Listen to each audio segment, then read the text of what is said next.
what I've got here. Woo! Oh, well, That's the there's same thing. This is what was left of it. I thought I remembered this, and I don't remember if it was in a frame or not, but it's so fragile, and I thought I had thrown it away, but then the other night it was in the very bottom of my box. yeah, that's the same picture. Yeah, it's the same picture. This was taken from a postcard dated 1911. Yeah, then I've got the other one. Now, We Linda, took the old picture and then had it reconstituted, made a negative of it. And, that might be 1911. If they have a postcard of this taken in 1911, maybe that would be a good frame of reference for some of the other ones that you have. Here's another one of the farm. This is the new farm, and then here's the same thing that I had. Somehow that must have got bent. There's nothing written on the back, but yeah, this is the same like thing. a close-up of Yeah. the Do you know if the postcard looks something like this? Yes, kind of. yourself over to about Okay, sure. Yeah, I don't. Yeah, That'll be right there. just so that you both have a little bit of space to move, but that'll be. Yeah, I okay. don't know where the postcard was. Where I think Lucille was the one that Had the postcard. She had the postcard. Okay. And where we Yeah, got I this don't off know. of. Yeah, Because I had never seen up until last year, so I had never seen a picture of the old barn there, because I was 4 years old when it burnt down. And no, although the only thing I remember too is these pictures here. The coloring of this is done. It's like it's by the same. And then these were later years. This one. yeah, that was And then there's another view that on was the in the other early side. 40s or so. I think. I suppose, yeah. I don't know. That was taken. Let's see. For the backs. So they, We're ready. but this here is a winter one. See, Yeah, this is there my was. mother and dad had this hanging in their different, basement. And when this house was broke up, then we divided things up, and I acquired it, and I've had it hanging in my basement all these years. Okay. And so Yeah, those airplane guys flew over and that. This Yeah, was taken one spring. they came thinking, to, and, now I moved when she. that was during the That's winter. fine. She had me positioned and did it. Yeah. Oh no, you're okay. That's okay. I just wanted to have both of your pictures on the camera at the same time. Yeah. You know, And then these were some other ones. the things that you bring out, we would like to borrow them for a while, Oh, these couple pictures? weeks, a month. Yeah. And then what we will do is we will make labels based on what you tell us, and we'll make photocopies of them. Oh, And then that'll eventually be put into a booklet or book, depending on how much material we get from even other people that are somewhat related to your family. And we'll have a nice little collection with your name on it, and that'll be at the library. But each page that you give us, it'll say who it came from, whose collection it came from. So if someone wanted to go back and make another real photograph of a photograph, we would know where to come. this was after all the buildings had been destroyed. And then this is all that's there now. Why don't we start out by, Marion, would you give me your full name? Oh, Marion Louise Thiemann Vulcany. Okay. And how do you spell Thiemann? Thiemann. Double N. Double M. And how do you spell Vulcany? Vulcany, Volkening.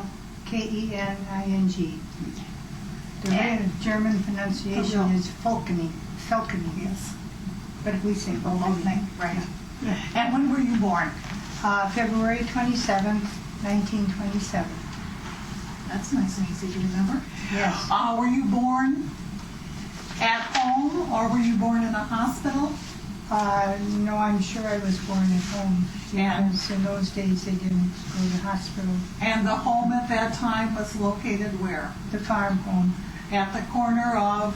Wise Road and No, Rodenberg Road. Rodenberg Road, yeah. Rodenberg and Irving. Rodenberg and Irving. Which corner is this?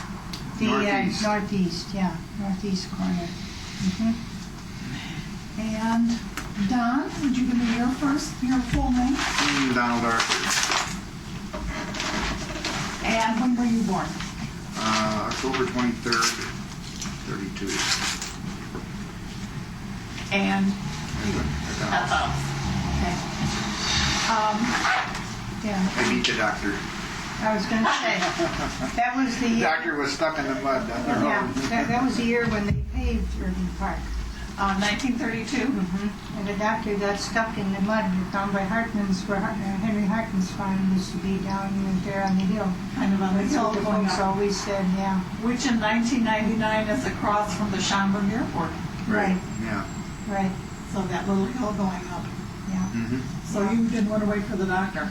I guess not, no. And who were your parents? Your father was Arthur. Arthur, Do you know his middle name? Karl. Carl. With a K or a C? See. I have his baptismal certificate. Here's Gladys's baptismal certificate too. No. Great. Okay. Do you have, should we do the baptismal certificate? Arthur, We don't Carl, need to do that. Herman, I'll do it after. Okay. Wilhelm. No, let's see, wait a minute. Yeah, geborn means born. Right. Yeah, Arthur, Carl, Herman, Wilhelm. And when was he born? May 4th, 1890. Yeah, this is his, isn't that big yet? That's Yeah. beautiful. Yeah, his baptism Yeah, certificate. it's 110 years old. Yeah. And what was your mother's name? Maida. Maida, got hers here too. Maida M-E- Louise. M-E-H-T. Yeah, M-E-T-A. Maida, yeah, actually, yeah, here's all of her names. Dorothea, Sophia, Renata, Maida, Menke. Those were all of She her always names. went Maida. Yeah. It was Maida. Yeah, She was named after him. Yeah, Okay. that's, I forget which one. And Menke is M-E-N-K-E. M-E-N-K-E. If you look at the godparents for her, you'll find that the godparents that were in attendance all have those names. Oh, They were the first names of all All of the of the godparents. Okay, well, they're not listed. Well, this is confirmation. Yeah, let's see, the baptism. I know I have the baptism. Yeah, here it is. You're right. Dorothea Menke, Sophia Becker, Sophia Mueller, and Renata Pelletier. You're right. Oh, that's all. That's how that happened. Yeah. Oh, yeah. Yeah, and she was born November 5th, 11 p.m., 1892, in Schaumburg, Illinois. And your mother's parents. The Menkes. Oh, Elisa, E-L-I-S-A, Pelletier Menke, P-E-L-L-E-T-I-E-R, Okay. and he was Lewis Louis, the carpenter person. from Schaumburg, yeah. Do you have any of his papers? His business papers? No, not no business. I'm sure you've paper. probably run into that name before over there. Well, I've run into it. It was he's the man that's been given credit to having built the turret house in Schaumburg, on You Schaumburg wanna see a Road. picture of him? Well, that, the house that stands there yet, that offices, that was their homestead. That was there. Okay. Yeah. Yeah, that's, And he also built my grandparents' home in Roselle in 1901. This is the first house in Roselle with running water. Before they lived there, before they used that as their homestead, where were they? Picture. Sure. Oh, sure. We would be interested in that. I don't know, but I know he built most all the barns in Schaumburg Township. Okay. But so, would you know when he built that house on Schaumburg Road? No? I About- have no idea. You know, In that I just anyway. did, I have got the whole write-up, the seal gave us that out of the Roselle paper. The whole write-up when they converted that and everything, but I don't have it, I guess I've got another box Is that somewhere. that stuff that Barbara gave us? Oh, I haven't even looked into that. Oh, yeah, I got some of the stuff from that, too, but no, the seal, the write-up about the conversion in Schaumburg, but I can't think of where. I guess I've got another box with stuff in. Well, Okay. Whenever you find it, you don't have to look now. It's okay. Grab a picture. Okay. Wow. But you see, based on these questions already where we've gone, that anyone that is if it ties into your family and if it has something to do with Schaumburg Township, we're interested in being able to make copies of it. Well, And- Louis Minke, I mean, he was the carpenter around there, and of course, then 3 of my uncles were carpenters, and they built, like the Odlum places and McNaughts over there on Barrington Road, the big fancy buildings. Those were all built by. What were your uncles' names? Well, it was Ben Minke, Art Minke, and Edwin Minke. So really, 4 of the... Yeah, the 3 boys. The and 3 boys and the father. Carried on the carpentry. Wasn't I it- know Ben was the man. He built the barn back in '36 there when it burnt, and that Ben was the contractor. He was the one that rebuilt the barn. Okay. His workers. Here's a picture of Grandma and Grandpa Minke, their wedding picture. Is that labeled? It is. I don't know when they were married. Yeah, I got Mom and Dad wedding picture right here. On this. Yeah, I got their picture too. Yeah. Is it focusing or do you need me? No, it's okay. This time. It's not going to come out real clear because it's dark. I got the light on the wrong side. Lizzie Pelletier and Louis Minke as they were married. So those would be one. I can look that up where they were married, what the year was. I'll find that. But there'll be other information And too. that's very typical of the 1880s, 1890s. It's the dark dress with the light veil. The very German. Very German. Very German. Here. This is What a Grandpa treasure Minke. trove. That's here. Louis. That's Bless Louis. you. Yeah, that I know. And then you'll leave They one. used to have a small picture of that. My And here's suspicions are Grandma. what. Here's Let's see here. Yeah. Up a little. Okay. That's Louis Minke. that's Louis Minke. Alrighty. And this is his wife. This is Grandma Minke. I don't know if you want her. What was her name? Her name was Pelletier. Alyssa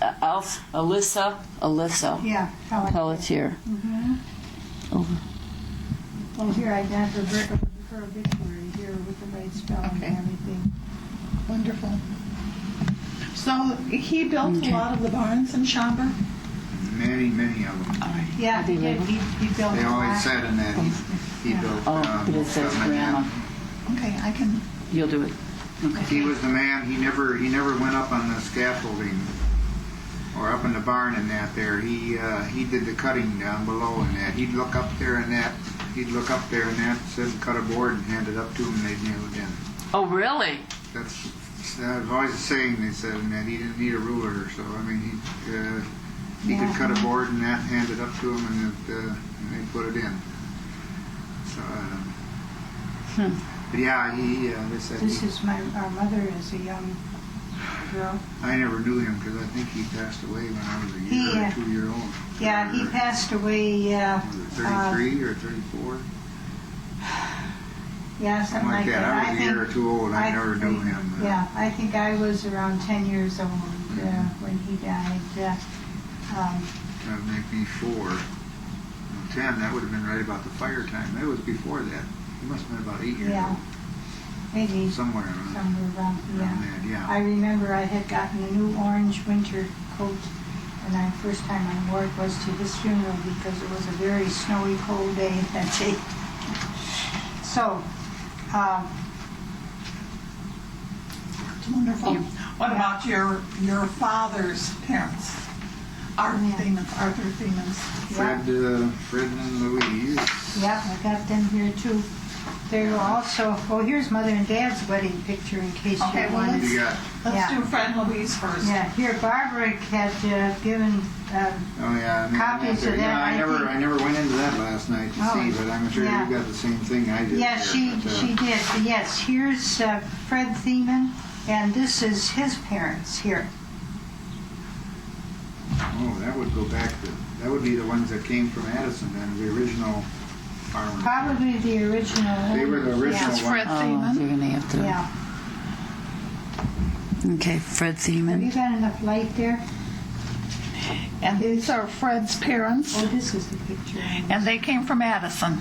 Okay. Yeah, here's, Yeah, because I was Yeah, the fourth oh. generation on the farm. Okay. and here's, Were they north of Addison, or? Oh, golly, I don't remember That's all right. wherever, this is Henry, that's that's Fred's brother. He even goes there. See, here's the original that's on there. So, okay, that's that one there, the original. Okay. Yeah, Perfect. okay. And here's Fred's yeah, brother, Henry. This This is is Henry Thiemann, Fred's brother. Down a sec. Good. Okay. Grandpa Fred and Louise. You know what we'll do on these? Oh. We'll, if they're not labeled, and we'll say who they are, and we'll use it. If they're labeled, we'll let it go. Yeah. And then at the end, I'll just go and make pictures of it in best light. This is Fred and Louise Thiemann, our dad's mother and dad. Okay, that's done. You did that one. All right. Well, actually, what we would like, we didn't do them in the video, but they're labeled. Oh, okay. So if they're labeled, we're not going to do them on the video now. We'll do them later Oh, all when I right. have them under perfect light. And what was Okay. Louise's maiden name? Who? Louise. Fred's wife. Fred Thiemann's wife, Louise. Grandma Louise. Grandma Louise. Let's see. Oh, her maiden name? Oh, Craigle. Kragle. Craigle. Yeah, we got it. K. Yeah. Kragel. Yeah, yeah. Here, it's all in their 50th anniversary information. Wonderful. Yeah, Louisa Craigle. Kraegel. That's the way it's spelled. K-R-A. Egel. And she was a native of Iowa.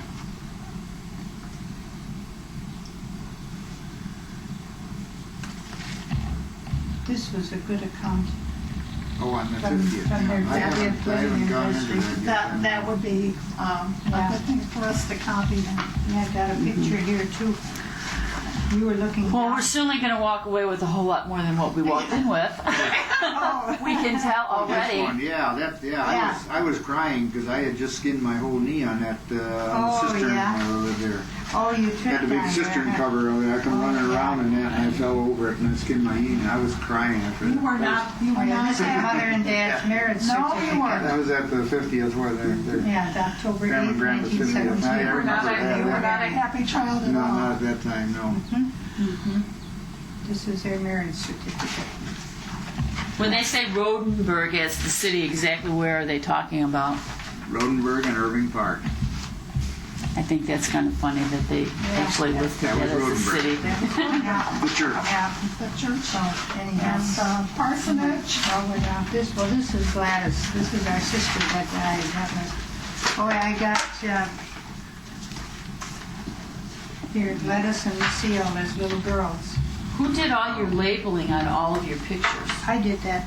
You're wonderful. I did that a number of years ago, and I'm so glad I did. Oh, I'm so glad I did. And Yes. since Lucille passed away and when the girls started going through all that stuff, it has gotten me even more conscious of writing dates. When I get something in the mail, like a medical statement, I write on there the date I got it and all that. So I Oh, yeah, remember. when you make a call on it or so, you got it Yeah, now. you got, yeah, but anyway, no, Stuff, yeah. yeah, but no, I did this a number of years ago. Yeah, that's and so good so on there, I yeah. bought one of these big These Rubbermaid. are the ones without info we'll talk about. So- I'm just Yeah. looking through Oh, yeah, for... that's the school children in 1903 Right. at the Rodenburg. This is Arthur, and there's no, this is Arthur, and this is Alma right here. Okay. Because you have that Yeah. label. Well, Levana's going to ask you some questions, and in the meantime, I'm going to go through some of these pictures that don't have some labels on, and then you can talk to us about the ones that don't have the labels. And All this right. is the first picture we have of the Hartman School. Oh, Yes, yeah. Thank you Oh, very really? much for having yes. us. Yeah, that's, Of the yeah. Hartman School. The Hartman Yeah, See that? that's me right in the front there. See? We have to ask about the Kaisers, K-A-I-S-E-R. Yeah. Yes, it is. Well, why don't we just start with your family, first of all. Okay. When were your mom and dad married? October 8th, 1917. Okay. And where was that? Okay, I'll tell you right away. In Schaumburg, Cook County, Illinois, the 7th of October, 1917. So And was it at St. John's? no, Peter's? St. Peter's in Schaumburg. Okay. Yeah, by Reverend Tice. How does your family, this is a little bit separate, but how does your family spell Menke? Menke. And who is this C&M? Oh, that's Meinke. He was teacher. in the Okay, school at teacher the Rodenberg Meinke. School Okay. Mhm. Yeah, that was a devotion book that Mother and Dad got for wedding gift from. So I just wanted to make it clear. I'm sorry for interrupting you. That's quite all right. But I saw, see this book here, it has At St. Peter's in Schaumburg. teacher Reverend Tice. Meinke's name. T-H-E-I-S-S, Yeah. I guess it is.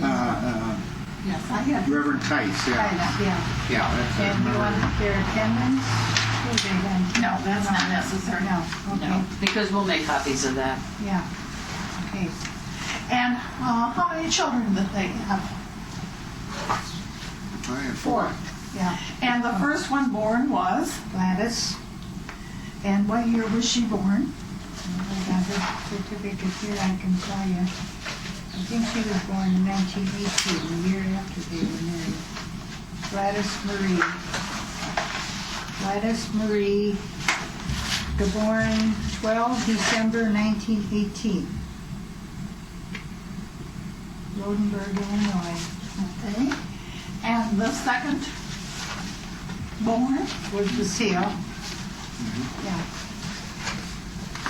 And Lucille married, you know what, further her middle name, the name she used? Dorothy. Dorothy? Yeah, she was Dorothy, yeah. And she married, Ernest D. West. I don't know what his middle name, never did know his middle No, I name. don't. Yeah. Yeah, she was born October 7th, 1921. Where was he from? The 9th, what did I say? I'm sorry. October 9th. 9th, yeah. Yeah. Where was? 19 Oh, sorry. let's finish this one. Yeah, you're right. Yeah. You're right. 1920 or 21. So the girl said she was 79 in January. That's what I always thought she was 78. See, Lois's birthday is 23, and I think she was 21. I'm pretty sure she was 21, and this is 99. That would make her Let's see, we were 78. 12 years apart, so that would make her in 20. 20 then. All right, let's say 20 then. All right. So I always understood we were always 12 years apart. And she's on the 9th Yeah. and I'm on the Well, in 23rd. fact, I should have it with her obituary stuff yet, to be sure. I'll look, I'll check on Do you know where Ernest West came from? Where he was born or raised? that. Buffalo, New York. Yeah, that's all we would know. Do you know how she met him? On the train commuting to Chicago. He was commuting? He was They were coming both- here? They were both commuting to Chicago every day. He lived in Itasca and she lived in Roselle. Oh, so he came, For that. and then he came from Buffalo, and then And he was ended up working in Itasca? He was Chicago. working in Chicago He worked for the IRS. Oh, Yeah. okay. And then, yeah, and they rode the train every day, and somehow they started talking or so. And, Yeah. One thing or Yeah. another? Yeah, they met and got acquainted on the train, I guess you the could say. Three Musketeers. There was three fellas, and you know, I spoke fun about the Three Musketeers, and that she ended up marrying one of them. Yeah. But they always got on. The Yeah. three fellas always got on in Itasca. They all worked for the IRS, and lived there, and so somehow they got acquainted, and she ended up marrying her. Very good. And the third child born? Me, Marion, Louise. It was got Grandma's middle name. Okay. And when were you born? February 27, 1927. And the last one? October 23rd, Donald Arthur. Arthur. He told me that. October 23rd, 1932. Okay, let's talk a little bit about the farm, okay, that you were raised on and where you were born. Okay. We've already said that it was at the corner of Irving Park and Road Road. And you have some pictures from 1911 of the farm. And do you want to hand me the big one? Oh, this one here, yeah. You know, I got this information here, but we had no dates. The Thiemann farm at Rodenburg was purchased from Christopher Spring as Guth by William Thiemann, then sold to Fred Thiemann, and then taken over by Arthur Thiemann. And I have an idea on that deed, you know, that we signed, you know, when, you know, from that cemetery piece, or the dates are probably on there. But, What are you thinking the dates are on these pictures? Do you have a rough idea? That This there one- is, the postcard was dated 1911. 1911. So that's what we were But going by. Yeah. so these are at least 1911. These pictures, Yeah, these they're two not pictures. I writing know on- they're not in focus, but these two What's the pictures. writing on the back of it? Well, But they burned in August The 9th, barn. 1937. The barn. All the buildings except the hog house and the house, everything else burnt. And that they were all connected, kind of. The house, Attached. and there was only 15, 20 feet between the house and the tool shed, and then the chicken house was attached to the back of the tool house. Well, the Levon, tool you're shed. going to do a layout? And Levon's going to do a layout, and we can mark off which ones. even the outhouse was here by the driveway down here. That was the outhouse there. So that's the barn that was burned. there was an outhouse down there. Sure, that's what I sure been when everything was rebuilt. You know, they Oh, built. then they put it up by the garage. They up put it there. up by the Oh, garage. it was down there, because Yeah, the garage is next at Yeah, the end right, of right. So that Shed. he tells you, Oh, yeah, I never. just so Yeah, he the tells you. foundation is Didn't know still that. there. Didn't know Yeah, that. yeah, the foundation is still there. Yeah. Yeah, we always said. So this is before August of We used 1936. to dry our apples on that. Oh, wait a minute. There. Wait a minute. I want to ask about this. This is the second barn. That's the second Oh, barn. other people might- So this is after August 1936. That was probably taken late 40s, early 50s. Do you have an idea of when he did I that? would say earlier 40s. Okay. Yeah, I don't know. I mean, if they were doing that during the war there or not. Yeah, and then, well, there was this one here. This is a winter scene from the different side of the. From, Yeah, this was from. let's It's see, kind of compare, yeah. See, this is from Yeah, the this east. front- yeah, this Yeah, takes and in the this whole is from the west. Yeah. the building. See, because if I could here's the see- brooder house and Right, the chicken yeah. house. Same buildings, only from the different opposite side. Okay? So. And winter, there was storms around, and that one was taken. I don't know. Yeah, there's no dates There's on the no back dates or anything. nothing on there. So, no. but we know it was after 1936. Yeah, Oh, yeah, yes, it's all the new hand that. Tell me if there's Oh, a yeah, corner. definitely. Actually, it's perfect. It could have been Okay. like And 19 Irving Park Boulevard is at the bottom. Okay. So this is kind of looking to the northeast. Okay. Yeah, that one. That Okay. one would be good. Right, So, right. Yeah, the nails in the back. Yeah, in fact, yeah, a little bit Right. northeast, but almost straight north. I mean, a little north to northeast. Yeah. There, this one here, it's a little more. There's Rodenburg Road in the Yeah. background. Up And there. just a tinge of the southwest, a little bit. Pardon me, looking northwest from the southeast. I just want to get this big one here that's not got any protection Yeah. in a it's different place. So fragile. You want a plastic bag? We can Yes. put it in a plastic bag. I got some downstairs before you leave. Yeah, because that breaks so easy. So, On the farm, Oh, this is what kind of things were grown? What kind of things were grown in the field? Well, we were, we weren't dairy farm. Dad lost the dairy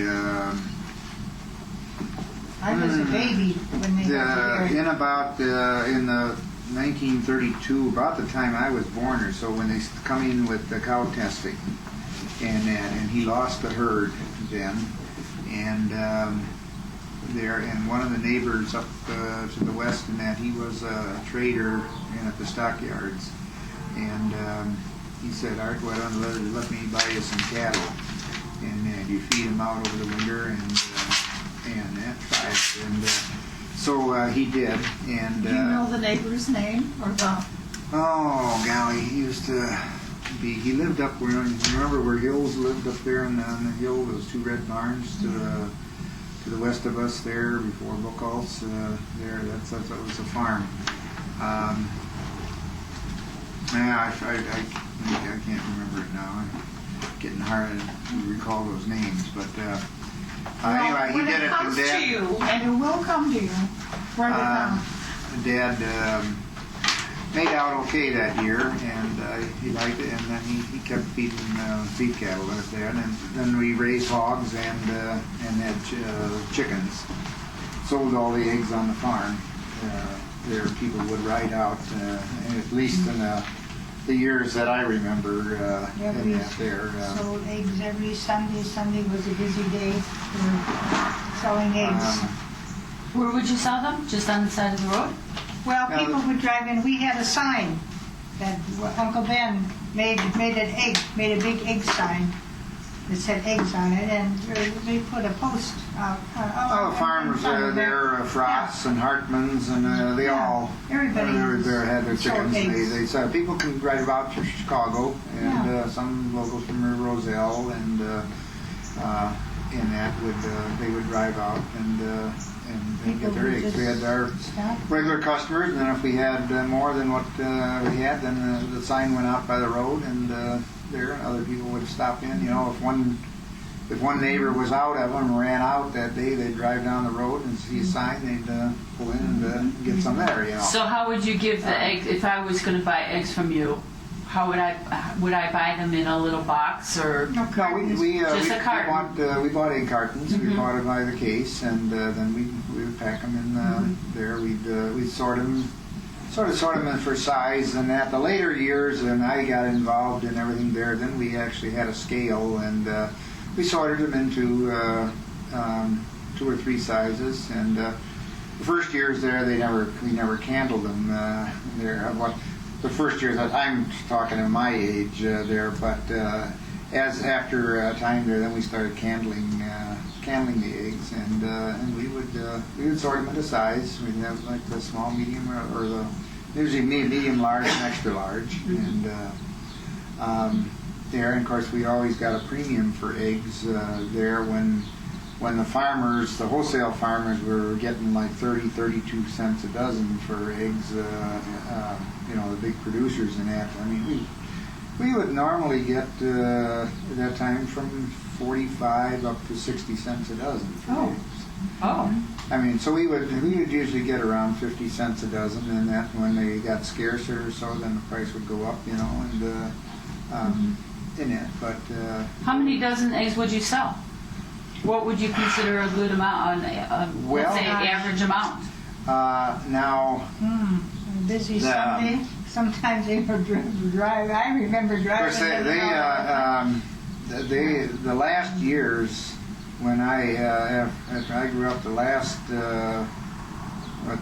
8-10 years or so there, then when we got rid of the horses and converted the horse barn into a chicken barn, then we kept the old hens for the second year, move them over there, and the young pullets would go in the chicken house. So we were getting, so we had around 500 hens on the place then, and so we were getting about 300 eggs a day. And so we were selling quite a few. Earlier than that, and when I was small, like in the 40s and that, then we were, the chicken house held, and we would have somewhere between 200 and 250 hens. So we would get maybe 180 eggs a day, which is 15 dozen a day. Right. So 70, that's 100 dozen a week. Did you ever take them into town in exchange for groceries to sell them? Sometimes we had to, if we got extra that we could not move in bad weather, people couldn't come out or so, then we would make up a case or two, take them down to Botterman's And then in Roselle. And Botterman's was in Roselle. They Botterman, were there, usually Botterman's, he would buy them. Same thing, we had a family cow that we milked and made butter.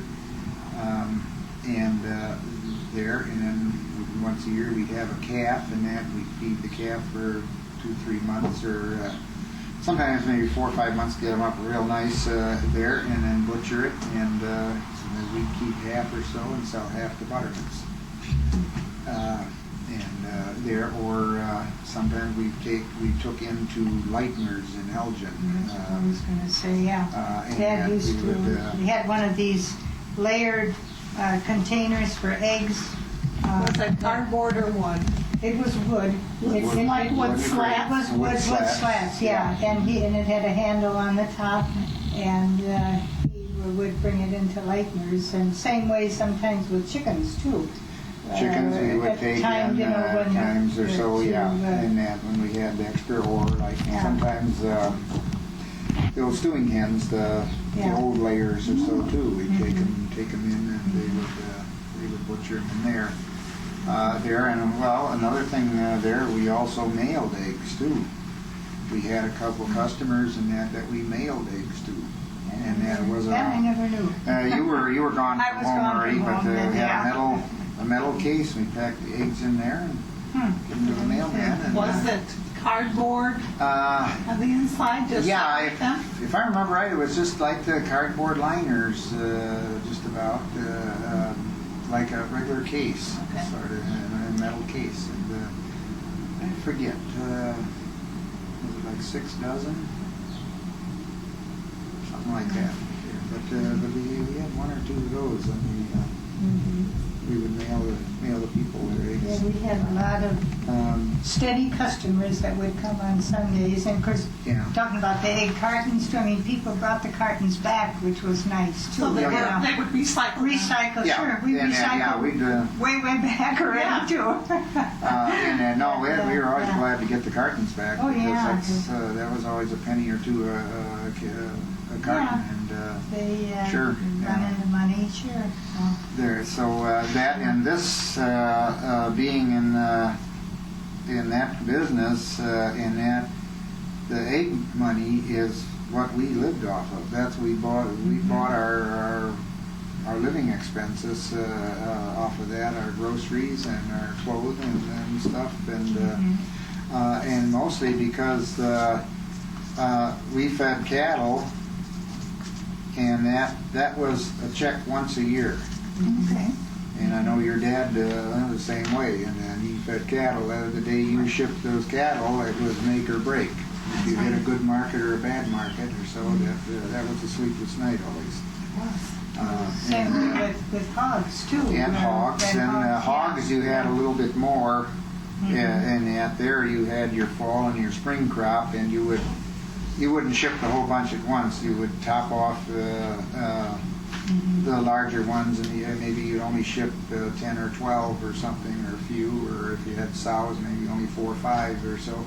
But that was more often in that during the years, somewhat too. But your day-to-day and your weekly income in that was your egg business. Okay. But, Let's take a step backward. yeah. you had said that in about 1932, the testing came in on the milk. And do you know what things they tested for? Well, that was I believe it was the TB testing in that there. That's what that knocked out an awful lot of cattle at that time, you know, and I guess most of the whole herd, or I always said he lost the herd in that there, and I never went in, but I mean, put him out of the milk business. So did they have to take the cows off the property and send them to slaughter them? Ship them to market, yeah. Mm-hmm. Yeah, that's, I mean, they couldn't produce milk from them anymore. And what kind of cows did he have at that time? I really don't know, and that if they were mixed in that, or Holsteins, or what. I don't know. I never went into that. Well, he was, and I wasn't old enough to remember. Yeah, I wasn't old enough. I mean, I was just But Seal born probably would know. Maybe she could have remembered, yeah. And But anyway, yeah. In that, then, well, we raised their corn and their oats. And at the earlier years, we always had a few acres of wheat. Me too. And at maybe like 3-4 acres of wheat, and that for the chickens, for chicken feed. And that, but then Lots of oats. Later years, we gave that up there, and then of course the later years, in the last years there, we had over half the farm every year in corn. I mean, we had 90 acres, we'd have about 55 acres of corn every year, because we very seldom had to buy any corn in. If we just ran short, we'd have to buy, once in a while, buy a little bit in that. But I also increased those last years. We increased on the farm. Well, Dad and that one there, we feed about 33 head of cattle. And that was what the barn would hold in that. Well, then those last years we built, we added a bunks outside to feed them in, and then we built a cattle shed in that for shelter too. And then we were up to around 55 head a year, and that, and also hogs. And we went from about, I think he usually had about 100, a little over 100 every year, where we went up to 140, 150 hogs. And then also chickens, we went from 225 to there were 250 in that to 500. So the livestock was your main focus? Yeah, it was a livestock farm. I mean, everything we raised in that was marketed through the livestock. Yeah, and we didn't sell any grain off or anything. And of course, then there was the alfalfa hay too. And then, yes, so we had the hay and that for the cattle. Did you have a field that was devoted to the hay, or did you, when you planted oats, did you plant some alfalfa in with? Well, your oat land in that, you usually planted new seeding of hay in that. The oats was a cover crop in that. So part of it, I think usually we had about between 10 and 15 acres in hay land in that. So hay land, every 2-3 years you'd have to replace it in that, because it would freeze out in that. So then you would plant, you would seed the grass seed in with the oats in that, and then the following year that would be your hay land, and that you'd plow up the old land then, and there and plant corn there. So we were mostly, the corn was the biggest there, and then the oats and that, and some hay land and that. There was 1 or 2 years there. 1 year we planted some soybeans. I forget what it is, why it was. We had some, but we put in about between 10 and 15 acres of soybeans. Bob Schulze combined them for us in that. But other than that, there we never. That's what we raised. Where did your family get the steers from? Well, we would buy in fall there in October, around October 1st of November. So we would go to. There was several yards around here where they would bring feeder cattle in. There was one place out in Kirkland, down at Montgomery by Aurora. There was another place for some years there on 47 in that out near north of Sugar Grove. I know one year we bought a bunch there. But Montgomery was the big place that we would get their cattle quite a bit. And let's see. Yeah, and Burnage Brothers out in Hampshire, they were dealing in feeder cattle. Also, they would go out west to the ranchers and buy them. And Dad did go. He made a trip one time up to Montana, I think. 2 or 3 years he went out west. The one year he went out to Sioux City, Iowa, to the stockyards out there. Yeah. He never went direct to the ranchers, like the Bartles and them. They would go direct to and buy direct from the ranchers. Mm-hmm. How would he get there? By train? I think he rode right out, there in Roselle? He rode out on the train, yeah. And they probably went into Chicago and then got a train there, out of or Chicago. I don't know if he got on in Roselle, because like Well, Sioux yeah, City, that's Iowa, right. that would run out. Yeah. That train run out there. Yeah.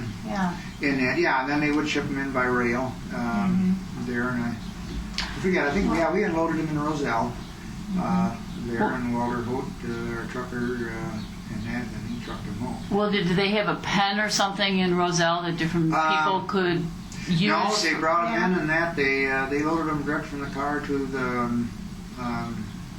the truck.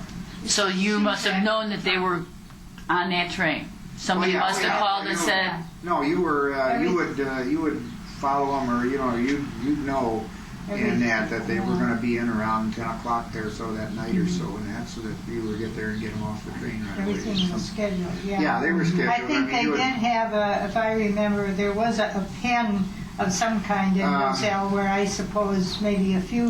There was at one time, but I know I know when we got them in there, I'm sure about it there. They loaded them direct off because I think at that time, earlier in that, when they would ship cattle and that, there was they had a pen there and then a chute to drive them on. But those later years they didn't use it anymore because they had loaded them right there. I believe it was somewhere there along right across from Roselle Lumber, along there on the side. That's where it was. I remember that's where they would unload them. Yeah. And you said your trucker was Walter Holt from Bartlett. from Bartlett. How do you spell his name? H-O-T-H. H-O-T-H. Walter Holt. And when he would bring them to your farmstead, then what would you do? What would you do? I know you would let them out and you'd put them. Where would you put them, and what kinds of things would you do to protect what you had?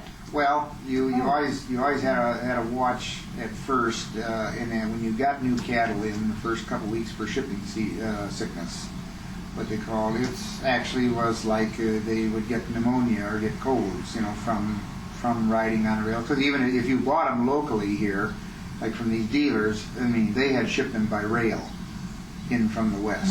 Right. And sometimes they would get texts from Texas or there, but we always usually bought Nebraska or Montana cattle, They had been raised on the grassland, correct? right, out on the ranges, out there. And then, you would unload them and see, of course, they would always be hungry, and you'd see that they get water in that.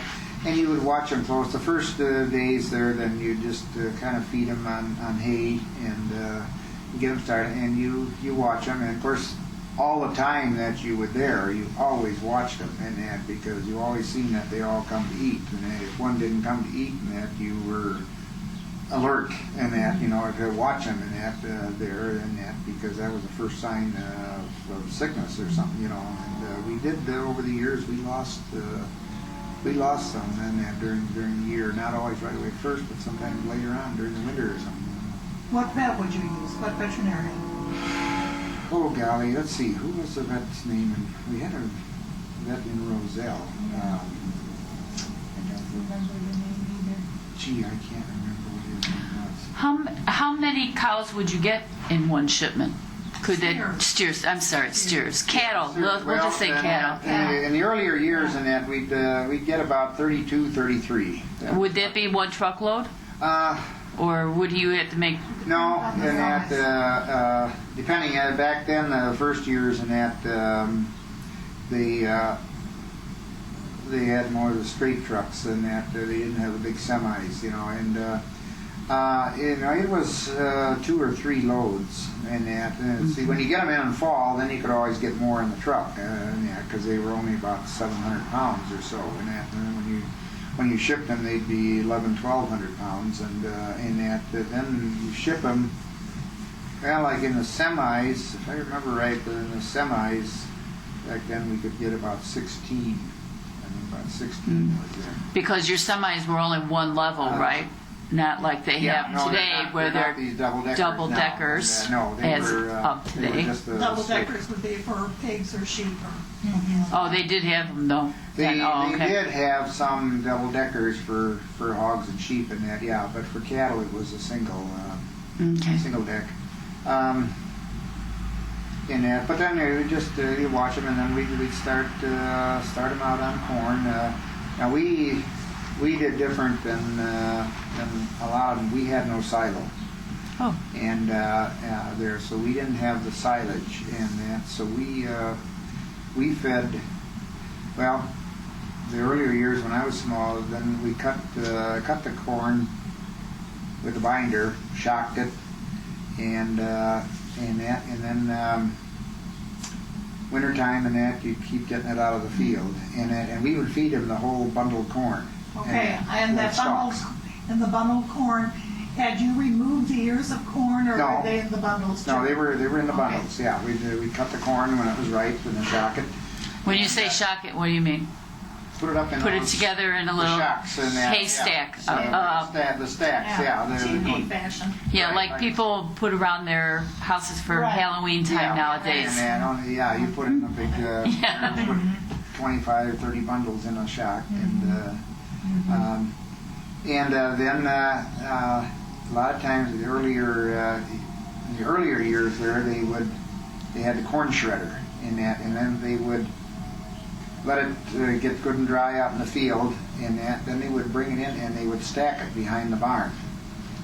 They put the bundles all into a nice stack there, and then during the winter, in that, they would periodically shred some of it, run it through the shredder. It would husk the ears out, put them in the box wagon, and it would blow the corn shreds, the chopped up corn stalks, blow them into the barn, and we would use them for bedding for the cattle, and also they would eat some of them too, as for fodder, and then there we would grind the ear corn in that for the cattle, or the cattle would eat the ears whole also. And then now they did shred that, then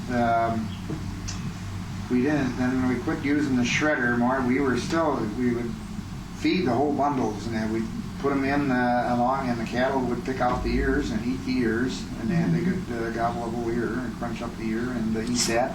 So they would eat the kernels and the ear, They would- cob. They cob. eat the whole ear, and they would eat the leaves off the stalks and the finer stalks, and then we would clean the rest of it, go out for bedding, Did they eat the cobs? oh yeah, They they ate would the cobs, they would get the whole ear in their mouth. Fiber. Right. Right. And That's what I was they get thinking. the whole ear in the mouth, and they would just Yeah. crunch it up, yeah. You said that you ground some. Did you have a hammer mill? Yeah, and then we would for many years there, the earlier years in that, we didn't have our own hammer mill. We had Herb Frick from Bloomingdale would once a week come with the hammer mill on the truck, and he would do our grinding for us. We would grind a wagon load of corn for the cattle. We would grind the oats and that for the chickens, for the chicken feed, the mash, and also some for the hogs. We used to feed them the slop and that, which was the ground up oats in the water, and that. So he would come once a week and do our grinding for us that way. That was an inside job, right?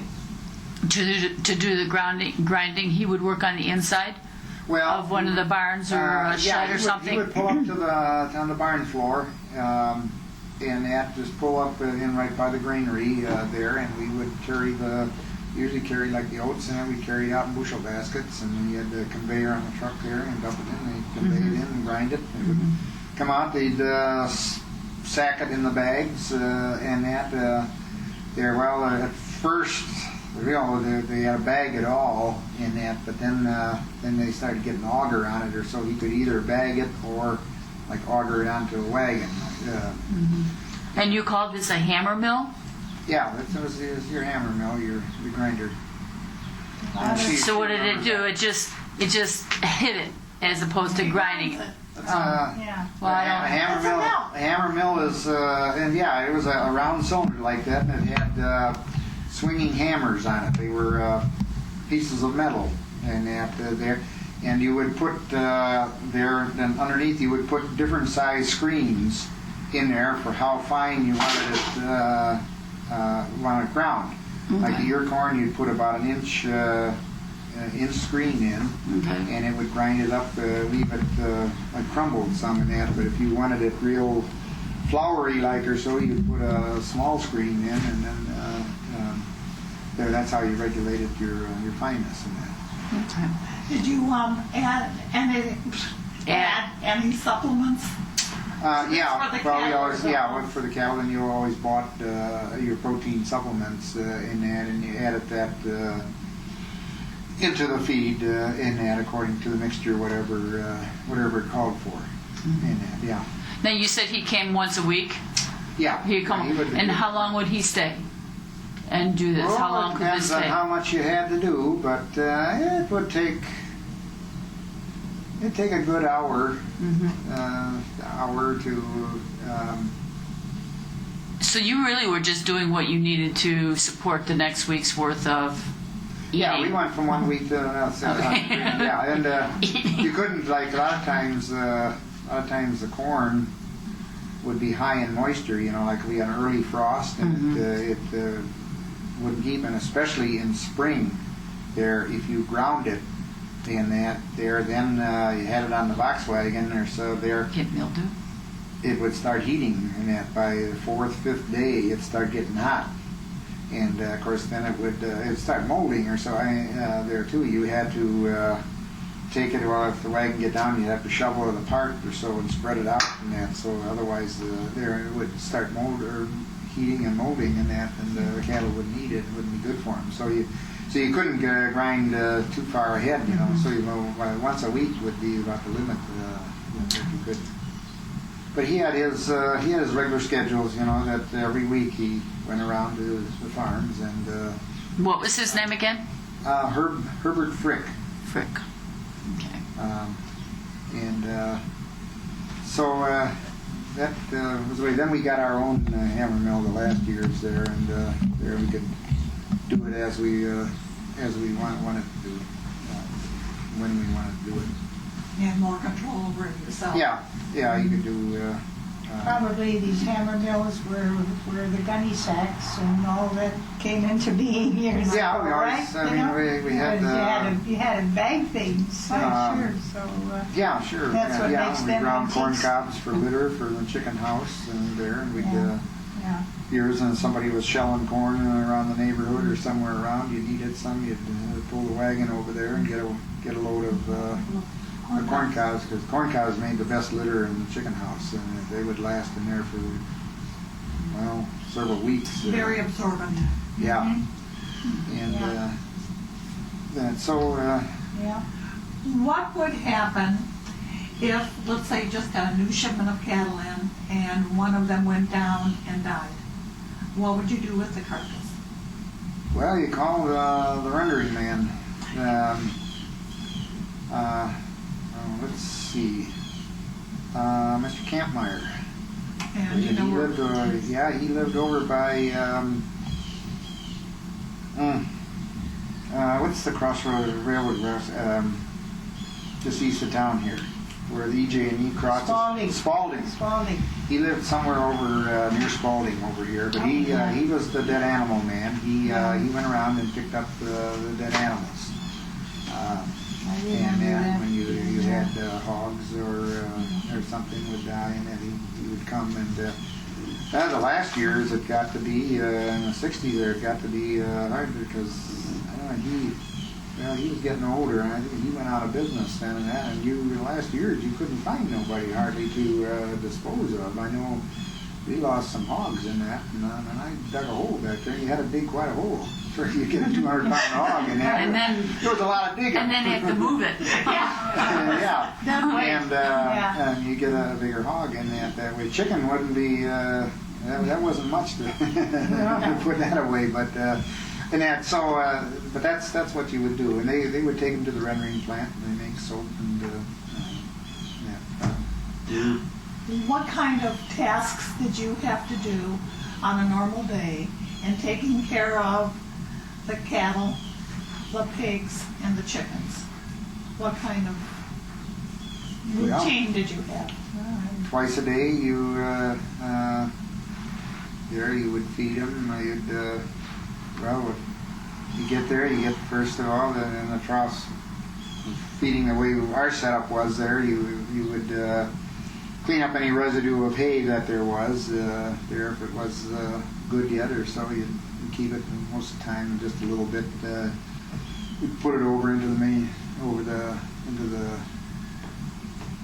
there for bedding or so, and usually they cleaned it up pretty well, and then you'd feed them their corn, ground corn, their meal, and well, like in the morning, that was their beef there, and then you'd go and have breakfast or so, and then come out, and then you give them their hay or corn stalks or whatever you're gonna give them, and of course see that the water tank is pumped full, and that's night and morning for that, and.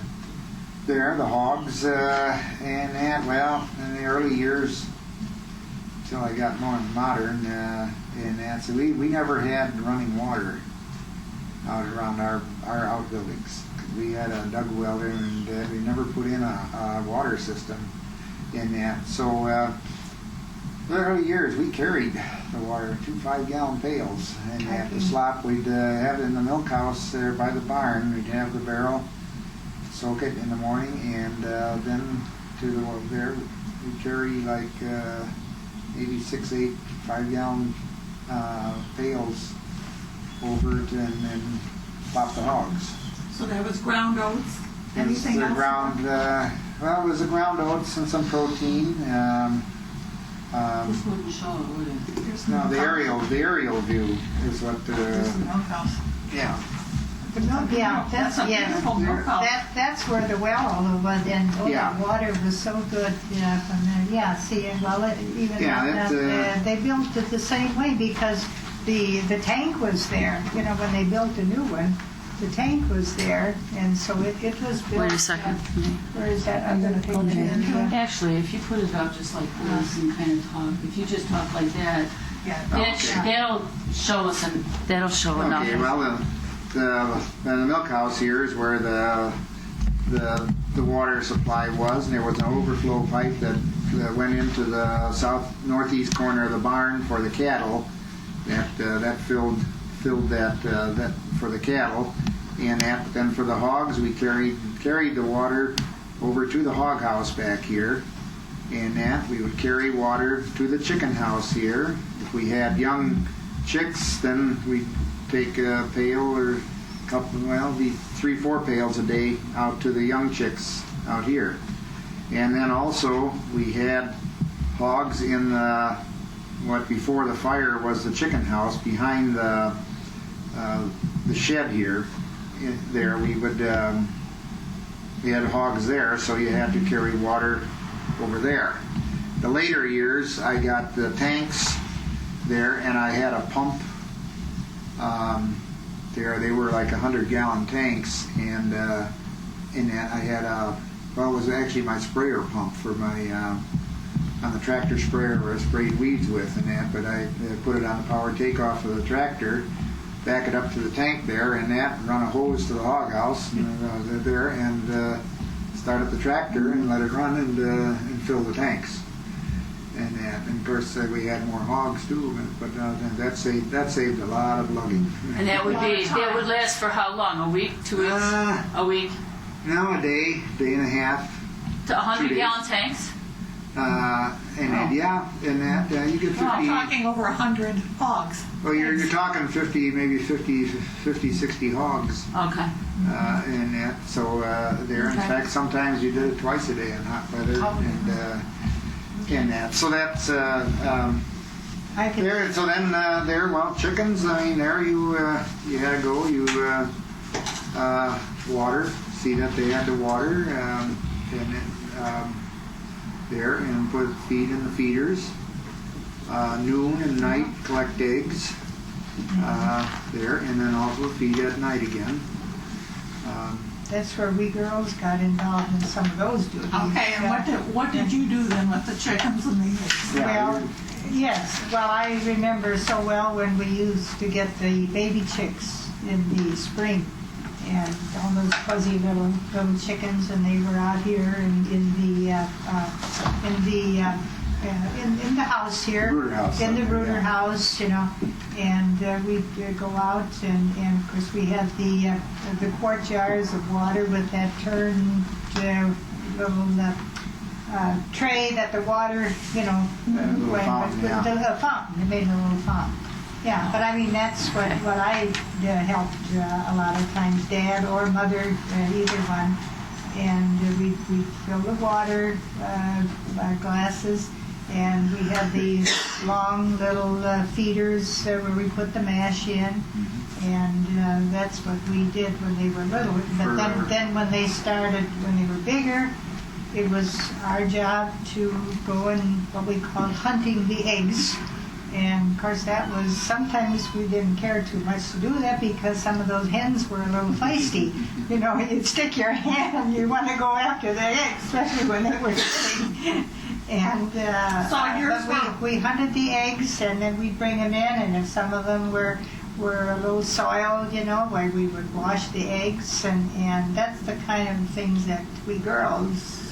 You didn't wear gloves? No, we didn't wear gloves. No, we didn't wear gloves. We used our bare hands. I'm asking because people should know that. Oh, no, yes, don't yes, that. yes. I know you wouldn't wear gloves. Well, we need to keep warm. Yeah. Well, Very good. We even, now I know I did, I know our sister Lucille, when we had, lots of times and almost every Sunday when we had the new fires, we had chicken dinner on Sundays. And of course we always dressed the chicken on Saturday. And who was in charge of dressing the chicken? Well, we did. I chopped the heads off of a good many chickens. There was a tree in the backyard that had been cut down, a great big tree. There was this big stump, and Dad would catch the chickens, and then occasionally, Lucille never cared to chop the heads off, but I did. I mean, you had to pull the wings back and hold them tight on the legs, you know. And then you'd whack away, and of course then that old neck would wiggle, you know, and you'd hold them. And then we plucked them. And what did you have to do before you could pluck them? Did you have to dunk them in hot water? Oh yeah, you had to dunk them in hot, yes. Yeah, boiling water. Yeah, boiling water. Yeah, and we had some big pails that we dunked them in, and they had to be pretty wet before the feathers would come off. You did something good. You didn't get them. You didn't dunk them too long to scald them. No. But just enough to there. Well, you dunk them a couple times, get them like that, and you try a few feathers, and when the feathers come easy, you go to it. Sure, yeah, because being young. Wonderful smell, isn't it? Yes. So today. Yeah, it's a different smell. So when you say that you're plucking them, are you actually pulling the feathers out, or are you using a little knife?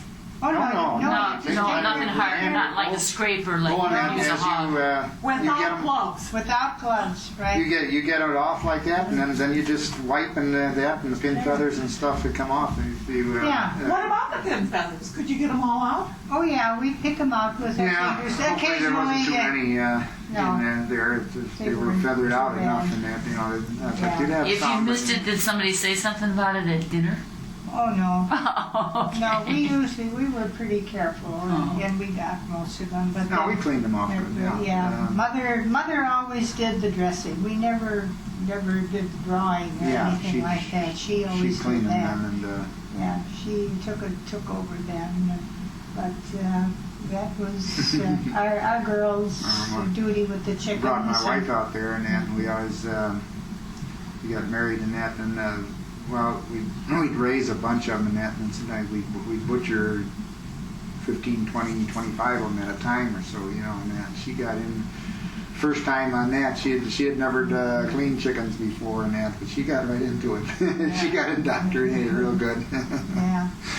But, Well, yeah, because Don was quite young, and of course I was little too. But Mother and Dad raised geese too, and that was a big project in the fall for 2 Thanksgiving. or 3 days before Thanksgiving, and Right, again yeah. before Christmas. The Yeah. grandmas and the grandpas, Grandma Minky would come from Elgin, and Grandma and Grandpa Thiemann would come, and they had a real neat system how they did Yeah. it. We used to raise about between 50 and 60 a year. I think so, yeah, I think so. That's what I remember Yeah. at the time that I can remember yet, and Yeah. there, yeah, and I think Yeah. well, not just about half of them were done at Thanksgiving. The rest Yes, of them yes. for At Christmas, yeah, we always had a lot for Thanksgiving. And What kind of geese did you have? The Toulouse, the gray and white gray. ones. Yeah. With the red? Was that with the red or No, with they the didn't. gray? No, that's the white one that has that red crown Red on, thing, like okay. so. Yeah. These didn't have a crown. They had orange beaks. Orange Okay, beaks, orange. yeah. That's Yeah. okay. That's what Yeah. I remember. But Then Dad orange. would kill them, and Grandpa they'd kill them, and then they'd bring them in, and of course then the basement was always set up a special production line. We had an old cook stove in the basement, and they took the wash boiler and tied a gunny sack over the top, and it was filled with water, and the water was kept boiling, and the geese were steamed, and until they were just right that they would, for plucking.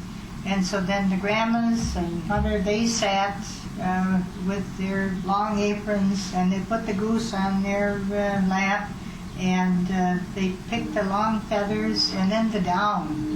That was very precious. The For down pillows. for pillows, and And, yes, yeah. So would they would put the burlap on the top, and that would be like a shelf for the Well, birds. yeah, To land And then would you the put something on top of that? It was tied on with twine string, around the top So of the this bird. is like a copper boiler. The copper Yeah, wash boiler. the copper wash boiler. Okay. Yeah, and that was always Grandpa Thiemann's job. He was the steamer.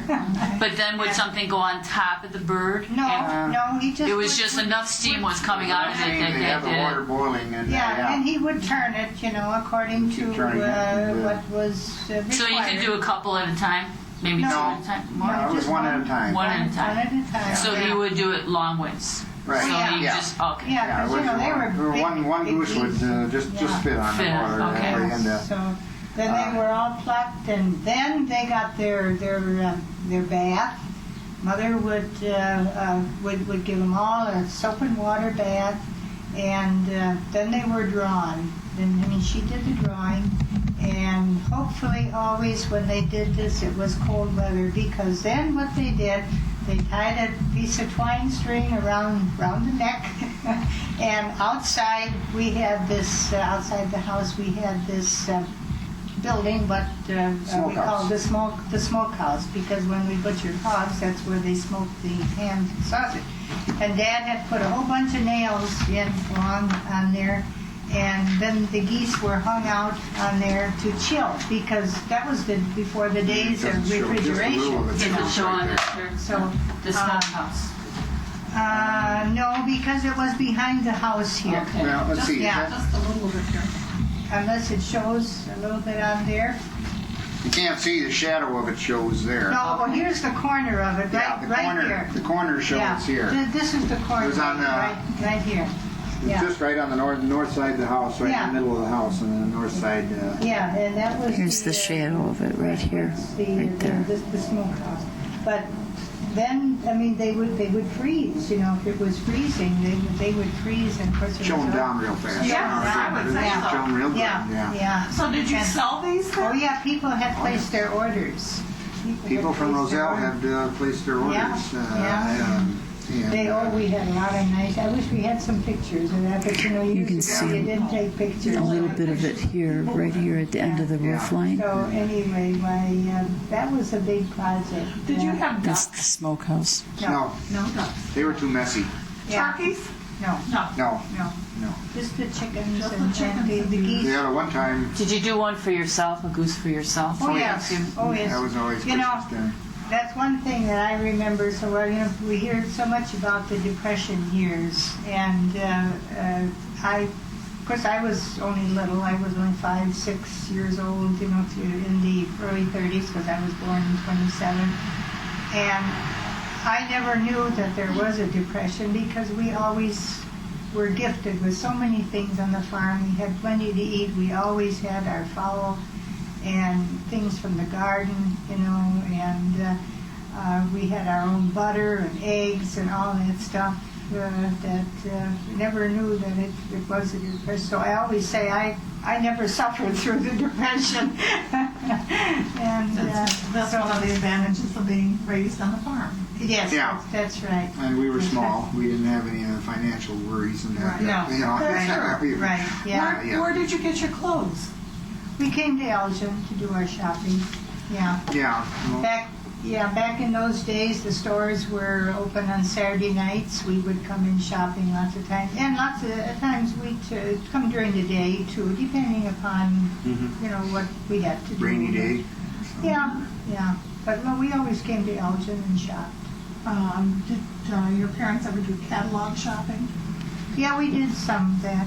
Sears or Montgomery Ward's or? And pennies, yeah. Yeah, we did. Yeah, yes, yeah. There and There were certain things. trying to think on the way over here, was it Herman or Henry Butterman from Schaumburg that used to come around and sell groceries? He'd come around with the grocery truck every week. Oh, yeah, there was somebody. Remember him? The little big I panel remember. truck and Yes, that there, yes, and now that you it was either mention it, Henry. yeah. He had the store right on the corner, the northeast corner of Schaumburg and Roselle Roads. Must have been Yeah. Herman because Henry was in Roselle.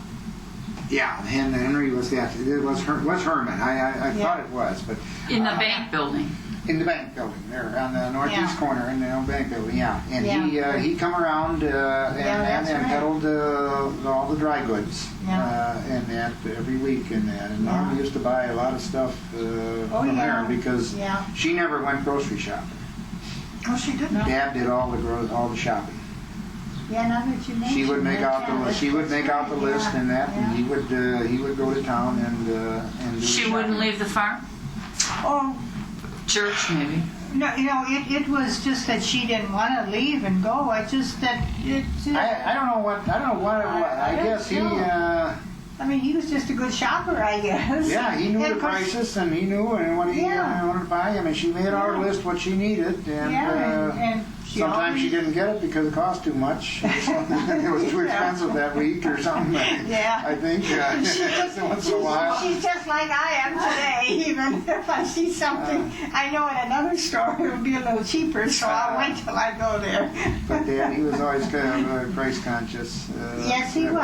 And, Yes, he was. Of course, you know, sometimes when he but, went to the stores, why it was when he took eggs or something too, you know. And I mean, Yeah. then he dealt with the. It was a two-way. I mean, Yeah. he either Yeah. took stuff or something a lot of times, or he had to go to town to the blacksmith shop or something like that. Yeah, And It's just a matter of convenience. I mean, Mother wasn't shy, but she Oh, didn't want to okay. leave the farm. Yeah, right, no, you it know. wasn't that. And It's she just, was, I don't no, know. not at all. But she was always busy cooking and Yeah, cleaning and She was a good housekeeper. She trained us Yeah, she girls was very well as good, far as housekeeping goes. Did you have any horses on this farm? oh yes, that's Yeah. another thing. I think Yeah. we were about the last one in the area to give up the horses and that. Not that I didn't want to, but Dad always wanted to hang on to the horses. Yeah, we had 3 horses and that, and it was my job to tend the horses from when I was, I don't know, 5, 6 years old or so like that. I put it in one end and took it out on the other end, and there and fed them and cleaned them, and groomed them, and But did he use them for field work, or Oh, did yes. he use them? Okay. yes, we planted pictures all here. the corn. Yeah, we got the pictures here. Oh, yeah, this is Making hay. We were. Yeah.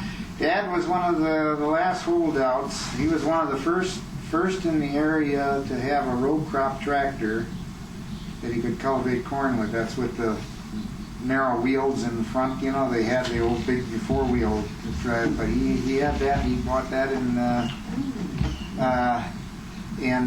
there. But he hung on to those horses. We planted all the corn with About them. what year? Oh boy, let's see. I'm looking here at these pictures. And There- yeah, well, there's this no was date. early. Yeah. See, this is in '44 Oh, here. yeah. But Oh, yeah. let's see, I graduated from high school in '50. I bet it was These are 48. some good pictures, and I here's was 48 or more. Dad's first tractor. Yeah, this was the first tractor. Yeah. Here we are making hay. Making the loose, hay. The loose hay. Oh, yeah, that was. You know what we should do with this book?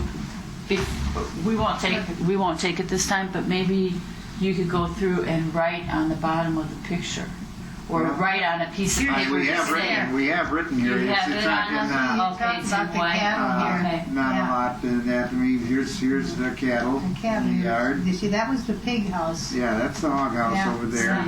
To like just those kinds of things. That okay, the pig house. See, and then Yeah. here we are Yeah. making hay, and here was our first tractor. Yeah, that's there our shelling first one. corn. Yeah. You there. got here, Dick was a hard worker. That's Oh, that that's horse. Dick. Yeah. And here's What Nellie. they did with it. Yeah. But I know that's on your. You know what? Tom and You Nellie, like yeah. rubber. Yeah, I think so. I know, but that's okay. Yeah. Yeah. I haven't even sold the cattle yet. And spouses. But every day Yeah, I mean, I'm Well, not. that's okay. I, We might make this another date too. the horses and We- that I we used may every be day. back. Night and morning, I had to take them from the horse barn and lead them out to the milk house there to drink. You know, To drink, twice yeah. a day. That way, if we Yeah. didn't have them hitched up or so, then you'd take them out and You got a lot of pictures. I feeding never saw. and that. So that was my duties from little on. That was Oh, my yeah. chores always. At the end, what were some of the things that you still did with the horses? Well, the last hand, let's see, we had planted corn with them for they're up into the 50s. I'd say, I think we had, let's see, 7. I bet it was like 50, 52 there before we got rid of the horses last, but we would use them for hauling manure and some of the wagon use around.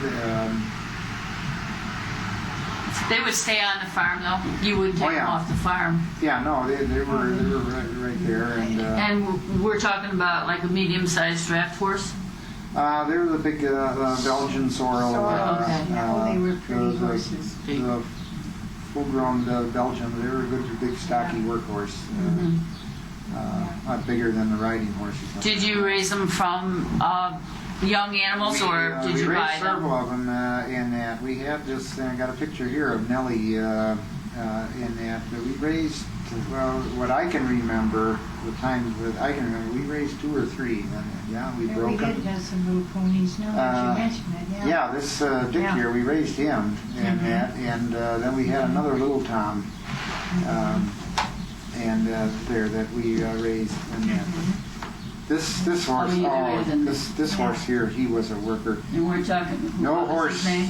Dick, That was a Dick. worker. Dick was a worker. And that no horse would be even or ahead of him. And He was always a step ahead. Or He was there, a he was leader. always the team, and that he was always like this. I mean, he was very seldom they could pull even like that. He was always ahead. That evener was always his way. Yeah. Oh, and that He was always getting he would be, a sore mouth. He would be sweating and panting, and there like just. I mean, he could hardly breathe anymore, you know. And that, but he would go. It just kept going, you know. And yeah, we had him for long years there. This and, says Tom and Nellie. Tom and Nellie, that was a real team. That was the real team. You could put them out, and you could go and stop and leave them stand Yeah. anywhere, and yeah. Did they kind of go by voice command as well as by rein? Oh yeah, yeah. You call them by name. You call them by name all the time. Yeah, yeah, they were good. Yeah, Dad had a couple of runaways and that. Sometimes you'd buy a team, you know, you'd never know, and that they'd be pretty good, and all of a sudden something would startle them. I remember clearly at the one day I was just small, and the team took off with Grandpa Thiemann.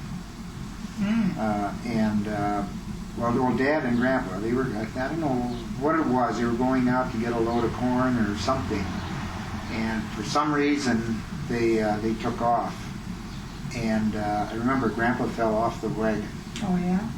and he come in, he was banged up. I know he sat around for a couple of days in that, but they took off on him, and they ran quite a ways before they got him stopped. And one other time, when Nellie here ran with Dad, he had the buck rake.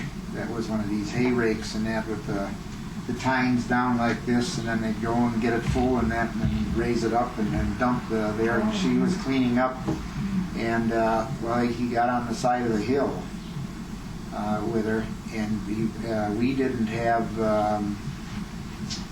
What kind of harness? It's a kind of harness where the strap went around under their tail, around the back of them, and so if the what they were hooked to started pushing, and that if they held back, and that's where they would hold back on, you know. Well, ours didn't have it. We just had the reins, so. This Nellie, she was put a single hitch that day in front of this buck rake, and the buck rakes started running on her heels, and she spooked.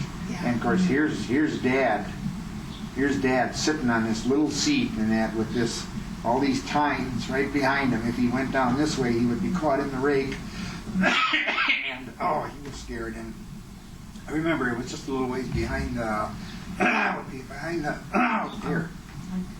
barn and that, and there we started to hear him holler, and there. Well, finally, that he hung on, and we got down to the bottom of the hill, and the rig started there, and she quieted down, you know, and that was two incidents with the horses, the runaways that I can remember. That would be scary.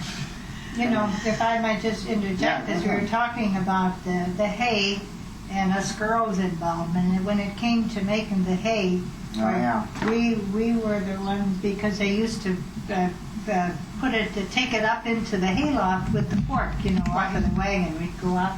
Now we're talking about loose hay. Loose hay. Loose hay. Yeah, this is when it was hay time. And Right. Yeah, when it was hay time.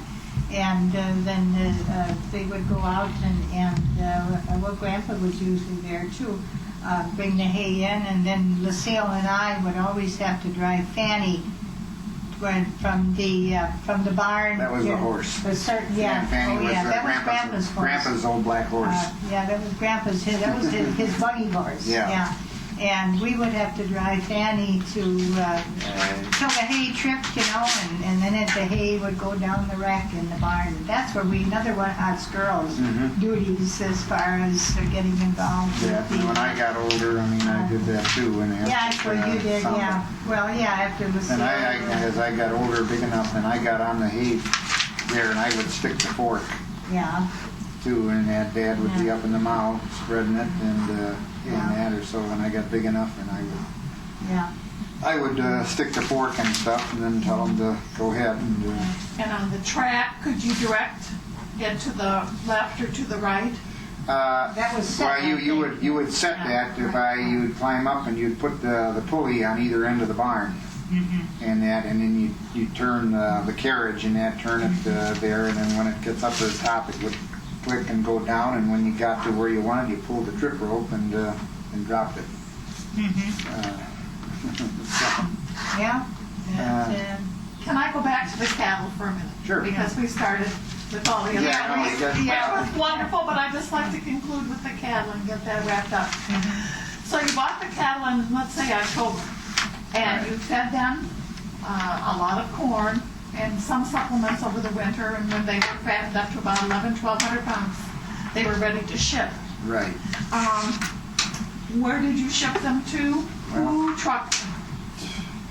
There again, the years Fred Holt was the trucker.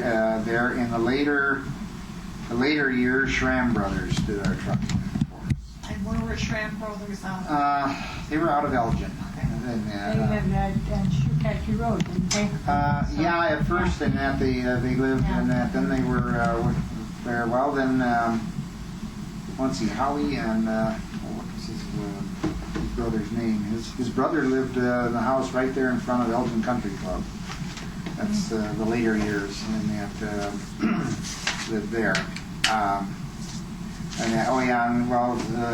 Another one that did there was Reimer Brothers. They lived on 59 and Shoe Factory Road, or Schaumburg Road and 59. Reimer Brothers. How do you spell that, Reimer? Reimer is that'd be R-I-E, I think, M-E-R. Okay. And when you say Schaumburg Road and 59? Yeah. Which corner would you be thinking? Southwest. Okay. There's the gas station there. Well, their buildings were down Schaumburg, just behind where the gas station is now. Okay. There, that's where they were. They had a little farm there. That was their dad's farm. Walter and Eddie Reimer. They did our. That's right. Holt did it in my early years, and then we had Reimers, and then the Schrams did trucking. But then we'd be watching the market, and when they got pretty well finished out, there we kind of watched, and we had Dad always shipped to the commission firm of Lawler Brothers. And where were they located? They were at the stockyards in Chicago, yeah. And we had this one, the commission man. He's the guy that did the selling for you, and that they would take a commission, for selling them, for handling and selling the cattle. And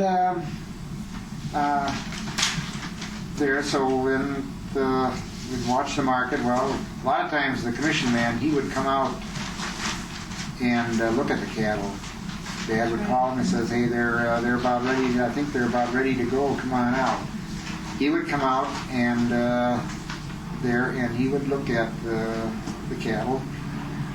Usually say about what he thought they would bring at the present market. What they could get for them. And sometimes he would advise. He says, "No, hold them a couple of weeks yet. I think the market will do better or so." Or he said, "Yeah, send them in." Like a lot of times he'd be out there. Friday was a slow day. That would be the day he'd come out and go out in the country and that. And he says, "Yeah, bring them in Monday morning." And so Sunday night we'd get the trucker lined up, and usually we shipped them in Sunday evening or the evening before, and that, so that they get in there and get a little rested, and that, and they would look better in the morning. Then they would get settled down a little bit, and then when they turn the water and food on, they might eat a little bit. Of course, anything they eat and drink is your money in your pocket, because when cattle would when you start chasing cattle and that, their bowels get loose and they start running, and they're every time, and that's money out of the pocket. But if you can get them to drink, which they shut the water. I mean, we would, when we get ready to ship and that, you'd shut the water off in the afternoon and that, so that the next morning they'd be good and dry. So when they turned the water on in the stockyards there, then the thing was too, but then they would get bloated. They would take in a big fill, they get bloated and stuff. Well, then the buyer sees that, and then he deducts the price, too, because he doesn't want to pay for all that water. So that was the game you played there, trying to. But then anyhow, we'd get ready with. Sometimes if we had 30 in that, we were going to ship one load or so. Then we would get in the afternoon and start sorting. And the good ones that were ready, they would get sorted in the one side of the barn and locked in there and ready for the truck, And that. So then we take them in, and we usually. Downstairs. Oh, he is. Dad would. We would.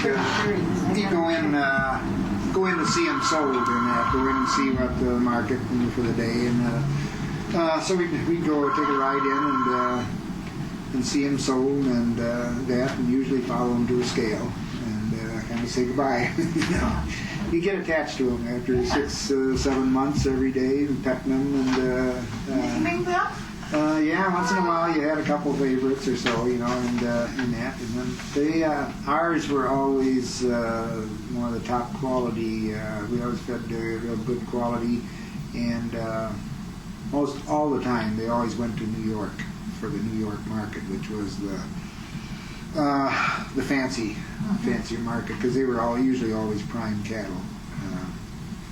And so that's about it. Then we come home and to an empty barn until the next fall. Kind of sad. And yeah, it was always something was missing when you got home. Would you do things though because you didn't have the cattle there? Would you do some special work or maintenance or anything on the barns then? Yeah, this was spring then usually, and then field work was either underway or getting underway, and in that, of course, in the barn we would always run hogs, and we'd have hogs in the barn for the summer then, then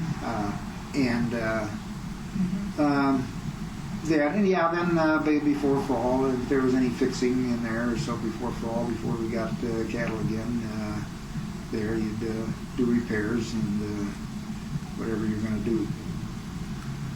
So. The crops always took Yeah, I time, mean, like then you said, the other things the then. harvesting time, You didn't. It was always good then. Yeah, you didn't have the cattle to take care of them. There were less chores and that. And also, if you wanted to go away and stuff, then you have a little bit less to come home for. And that, but. Yeah, when you got cattle, like in the fall again too, when you got cattle in, then it seemed complete, and the farm was complete, and the activity there, and Full day. Yeah. Especially in the winter when you aren't tending the crops. Yeah. And that's the change in the seasons. It's what makes it interesting. Speaking of change in seasons, it comes spring, and they've been out in the garden. And I assume they plowed it. Oh yeah, Dad always, sure. Yeah. He had, I think he used Fanny, Grandpa's horse. Dad had one of these 1 or 2 row of plows, Yeah, the single row to plow the garden. And then, yes, Mother always planted a good garden. And did you girls have to help? Yes, we did. That was one of the things we got involved in. And of course, down too. Weeding, and though, of course, being kids, you didn't like to do those things, of course, weeding. I mean, that was, and even we went out and pulled thistles in the corn, getting back to the farm crops. But Yeah. no, the garden, but no. And then when it was harvest time, why, I mean, beans and beets and pickles and, oh gosh, all of those things. Grapes and raspberries and oh yeah, strawberries. and Mother, we preserved everything. How did you preserve things? A lot of things with vinegar. I mean, back Okay, in what? those days, like pickled beets and pickled beans, and of course fruits. We had always buy peaches and pears and apples, and of course we did have apple trees on the farm too, and we dried apples too. Mother would dry apples. How did she dry them? We would peel them and cut them up in slices, similar to what you can buy now, the way fruit is sliced. And then we took a wire screen, and laid them on there, and then they were laid out in the sun, and they were dried by the sun until they were a certain, dryness. And How long do you think that would take to do that by the sun? Oh, it took several days. I don't remember how long it took, but it took quite a while. Would you bring them in and take them out, or would you just leave them and cover them overnight? Probably we covered them. I don't remember now, but yeah, you would have to cover them. And of course, if it was going to rain, you'd have to take them in, and that's why it could become kind of a lengthy process. Where would you put them out? And, well, in the days after in this picture here, the new farm buildings, there was a foundation here where our garage used to be. Okay. And I see on this picture it shows there's a corn bin there. But I remember when we used to take the screen, and I guess we had a pair of wooden horses, building horses, and we laid the screen on there, and that's where they would lay until they were dried. But that was just one of the things that we dried. But then we canned applesauce and, oh gosh, all That's the where the different drying would be. Sauerkraut? Yes, sauerkraut. Oh, yeah, sauerkraut. Sauerkraut was a big Had the thing. big crock. My Yeah. dad always made a crock full of sauerkraut. Yeah, and pickles too. Yeah, and oh yes, bread. Just one kind or more than one kind of pickles? Oh, different kinds. Yeah, dill those pickles sweet and pickles. sweet pickles, bread and butter pickles, and yeah. That's What about tomatoes? Oh yes, Oh, yeah, all tomatoes. kinds of- Oh yes, tomatoes for stewing and canning or cooking purposes. Oh yes. Any And- chili sauce or ketchup or anything Yeah. like that? Yes, yeah, and tomato Grape jelly. juice. Yeah, We had our own grapes Yeah. out there, grape jelly and Around Labor Day apple time. jelly, Yeah, yes, apple jelly too. Come to think of it. apple sauce. Yes. We had some good wealthy trees there, and those made Oh, good, yeah, they delicious made- applesauce. Oh, Did you yes. have any snow apple trees? No. No. Walter Frost had the snow apples, and that some years, so sometimes we would get a few from him. I had this taste for snow apple. That was a delicious apple. You don't see them anymore. Yeah. They were pure No, white, and Yeah, they were good. nice and sweet. Now Yeah. we had the Yeah. transparent. So we had a Yeah. big orchard there on the corner. Yeah, right on the corner. on the west of the all the farm buildings, over in here. This Yeah. was about a 3-4 acre Yeah. Well, then we orchard. we did have some over And then on the other- the east of the side house. of it. Yeah, there That was some. orchard also. Yeah, that's where the wealthy trees Yeah. were. That's And where there they was were. But 8-10 trees in there, a couple pear Oh, trees yeah. we had in there. And, yeah, we can pear jam. Did your mother ever pickle peaches? They had grapes. Yes. They had Pickle grapes. peaches? Pickled Grapes, peaches. yeah. Grapes. Grapes? At least two. Made Yeah. At grape least jelly. two runs. Grape jelly, grape juice. I don't know if it shows on Shows on this garden one. here. On Your grape. On that one there, the grape arbor would show. Yeah. Oh yeah, there's where the grapevines. That's right. We had. Oh yeah, it used to Yeah. go all the way in the later years. Right. The later years we just had one. You just do the names on. We had raspberries too. Yeah, they were out here in the garden, but yeah, these were the grapevines. Yeah, them- And underneath the grapevines in the early spring, we had the winter onions. Remember those? Right, yeah. They were so tender and sweet. And What nice. were they? The winter onions. They were called winter onions, but they were Yeah, like... they come up, they seeded themselves, they come Yeah. up right away in spring, the first thing they Oh, these were when they flap, when they come over and like the onion sets would just start. Yeah, they get Yeah. seeds on there. Yeah, they Yeah. come up by themselves in, Yeah, in the yeah. spring, so we But they have came up in the spring and... have fresh and- onions, yeah, yeah. they were good. But, Rhubarb? oh, Oh, yes. yes, yeah. Yes, we can. Rhubarb Yeah. sauce and... I'd say I don't know how old. I wasn't too old when we planted the asparagus bed. Yeah, I remember that too. Yeah, that... I don't think that was probably in the late 30s there. So when Yeah. we had an asparagus bed Yeah, that- there. The first years we planted them down by the fence, down in the bottom of the garden there. And but we Down here. right along there. But well, Yeah. when you got the first roots in there, you know they don't. You just never- planted them out to let them grow. Yeah. Then when we Here, you just point like you Yeah. talk about it, okay, just like that. it was It's right up here in the corner of Yeah, yeah, it's perfect. right up in this Yeah, this it's corner great. up here by the hog house Yeah. machine shed. Yeah. Right in front of the hog house here, hog park. That was the asparagus bed. I think the odor of the hogs made them grow so good. But Is that a scientific discovery that you just made? Probably. I like that. I don't know, but no, we Get got one out of here! Yeah. we got a lot of good yeah.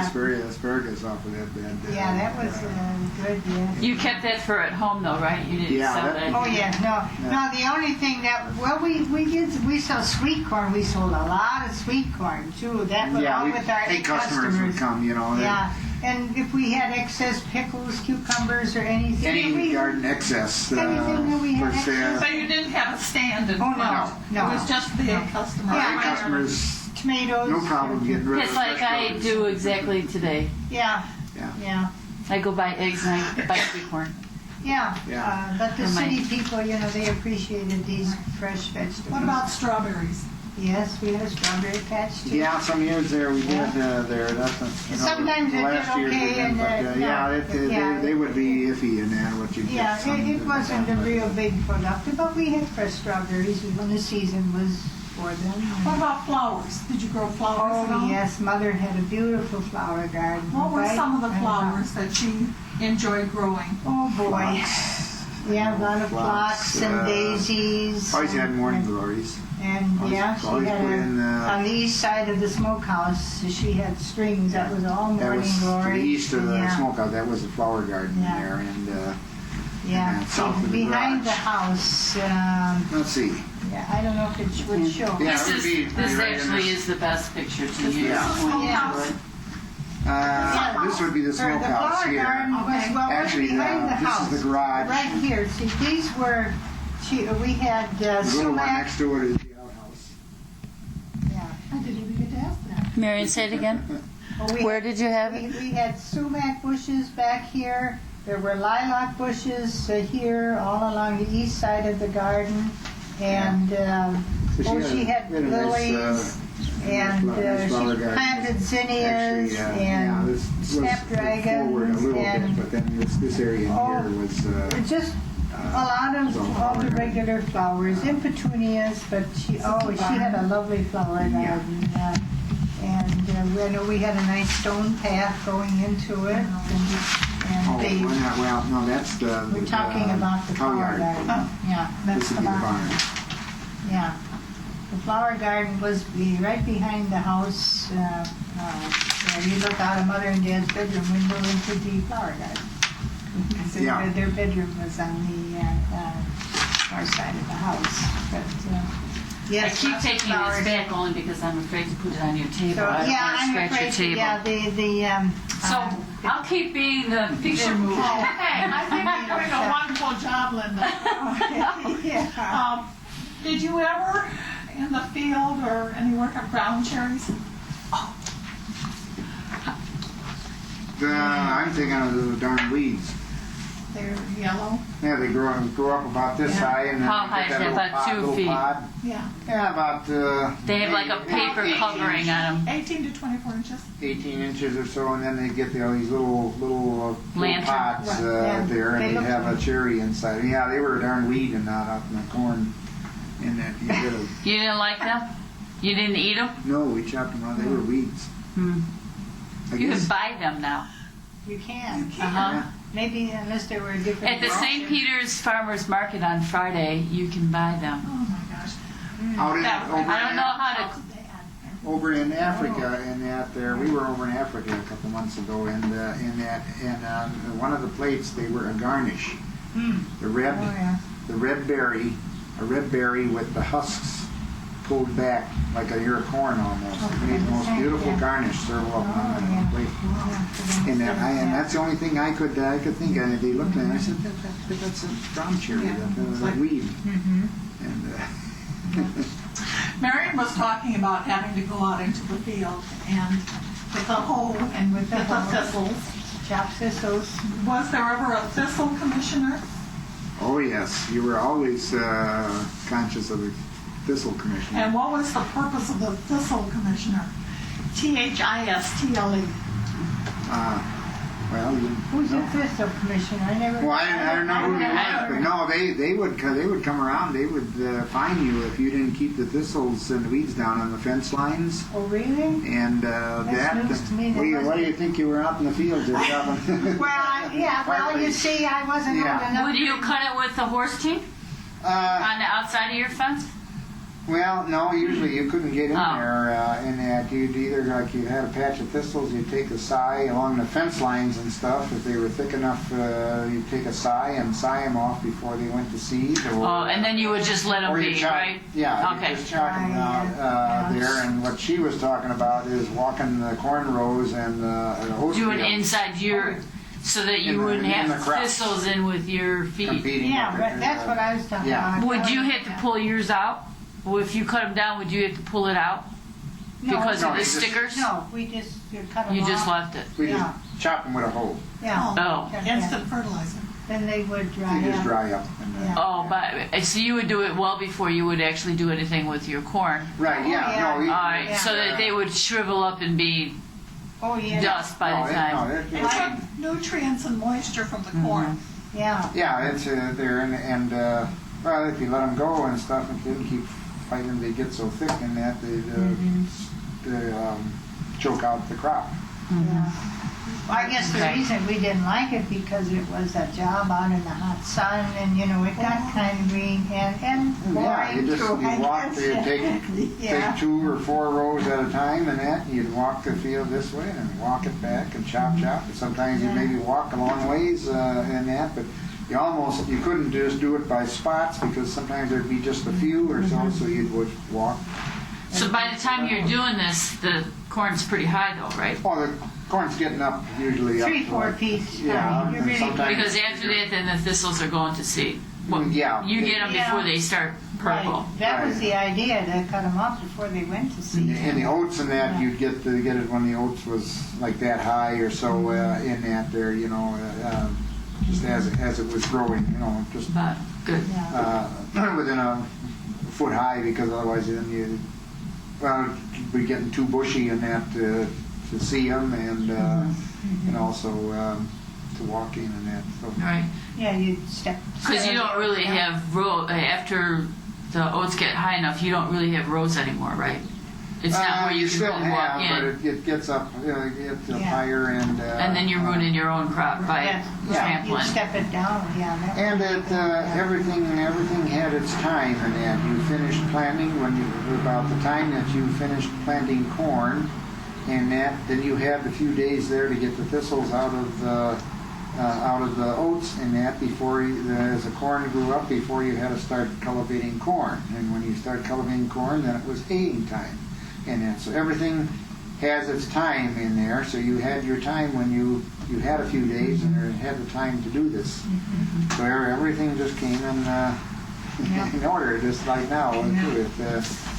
And the later, like in the 50s, did you spray Like Then as the weed sprayers came and weed spraying, then yeah, a lot of times with the bad patches and that, we wouldn't bother chopping them or so. I'd mix up some weed killer. I had a little sprayer. I'd go out in the whole patch and then I'd just spray them out, and get rid of them. It was a lot faster. And then later years too, there I got a sprayer on the tractor and then I'd spray the corn, the weeds in the corn.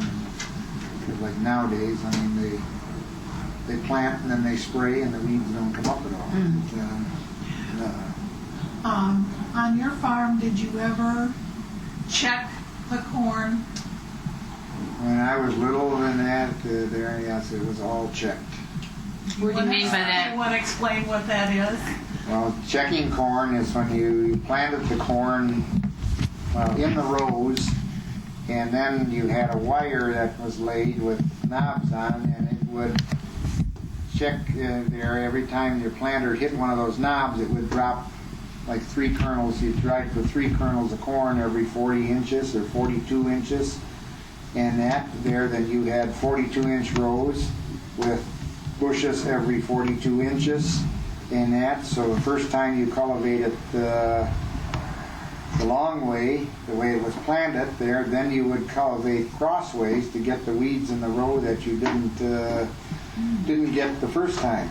So the advantage was this was another way to kill the weeds. To kill the weeds, yeah, and that. But then it started coming, of course, then you were limited in your population. Now as things have come to there, then they started to go into they call it horse stepping. That was you put 2 every about 20 inches or so, because then you couldn't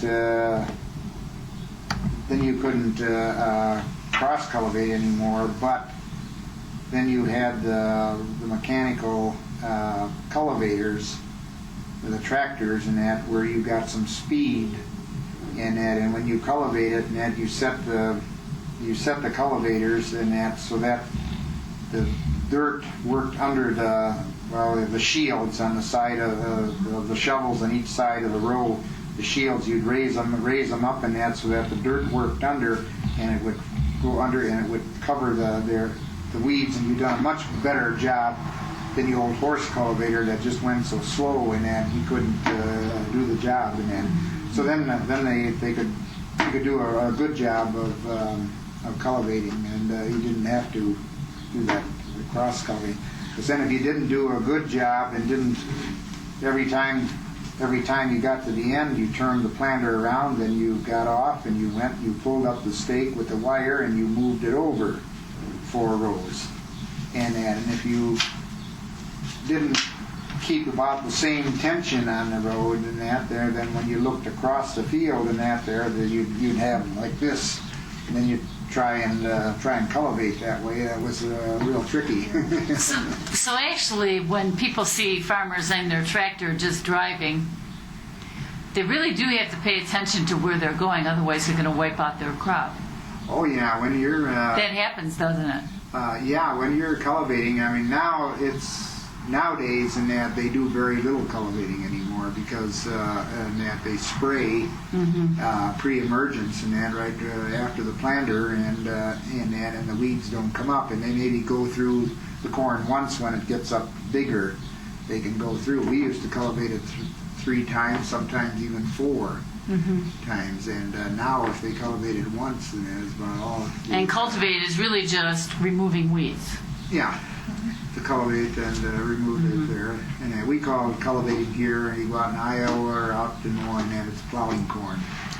That's what they call it, what they call plowing corn. Yeah. Regional terminology. Yeah. We say, or in our area, we said we would disc the field. Yeah. Other places they say they will harrow the field. Oh, but it all means the same thing? Yeah. Oh, well, that's nice to know. You're using a disc harrow. For someone who doesn't know anything about farming. But you're learning. It's interesting. But see, it is important that I ask these things because Yes, it is. the person that's going to be watching this knows even less than I do. That's why we have you here. Nowadays, it seems that we have seen driving up to Wisconsin where they do the disking and planting. Is it planting at the same time? You know, all in this. The tractor is pulling a piece of equipment and they're doing a couple things at the same Now time. they're doing a lot now of the no-till Right. there, where they don't even disturb last year's crop and No, have they the just stalks and plant. everything here. Yeah. They come in with a planter that works up a strip, plants, sprays behind. Come in, they plant it, they don't touch it again until harvest time. Yeah, and that, we they're one trip noticed over that. the field. Or the minimum tillage and that, where they just go in like once or so in that, and then come with the planters. Nowadays, the planters and everything are so advanced in that. Where So years ago different, we couldn't. We get a little corn stalk in front of the shoe with a planter that cut through the ground, and that there it would block up. You'd have to stop and take it off. Now, And neither did the tractors have the power that Yeah. they have today. and yeah, I mean, well, back the early years there, you planted by horse, and Yeah. you know, then things kept advancing and speeding up, and So different. yeah. I mean, we had. Our farm was only 90 acres, and then nowadays the farmer goes out and that he can plant 2 farms like that in one day. You know, Without thinking about it. yeah, a normal day. Yeah. Did you ever have any hired men on your farm? We once. Dad did.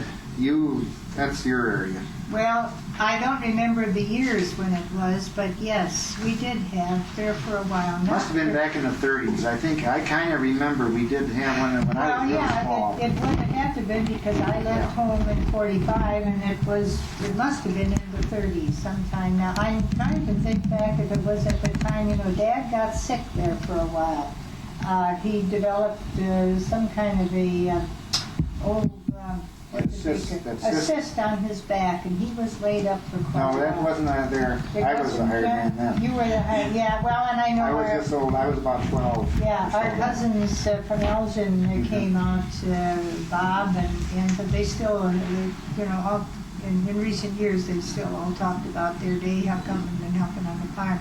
But yeah, I don't remember why we had him.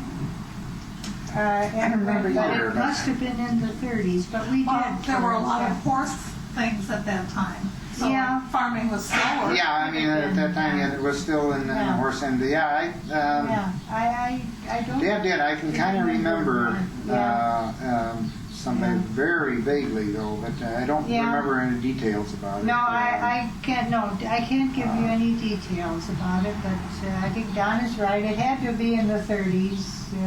We worked But, a lot, with the neighbors.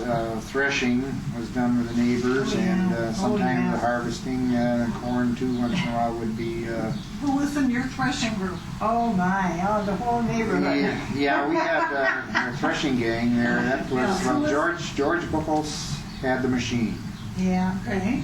And there, and it was here. Then, well, And in he the left. earlier years, then Ray Hill was in on it, up Yeah. on the hill up there, Yeah. there, and we, Yeah. Thiemann. Otto Kroger, Otto Kroger. Ed Willie, Henry Hartman, Henry Hartman. and Henry Homeyer. Emil Homeyer. Emil Homeyer.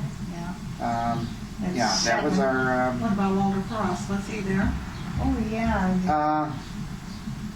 No, I don't think Walter was. He was in with the Bartles. That's right. Yeah. He was- threshed yeah. with the Bartles, and then they dropped threshing real early and started going combining, and he got his own combine then, and he did his own. So he never was in with us, but Okay. otherwise it was No, I think there was those the were rest of us there, the seven. because then Yes. Otto Oh, Kroger yeah. moved across the tracks south there, and we still Yeah. we were there several years. But it was the seven. Yeah. Oh yes, that was a Seven. big That was a time. big threshing group. And what was your part in it? Oh my, making Cooking. lemonade, cooking, making lemonade, setting up we got the long laundry bench out of the basement, and The it was washstand. the washstand. So when they came in for dinner, they could wash up, and the buckets of water and the little basins and Well, we all usually that.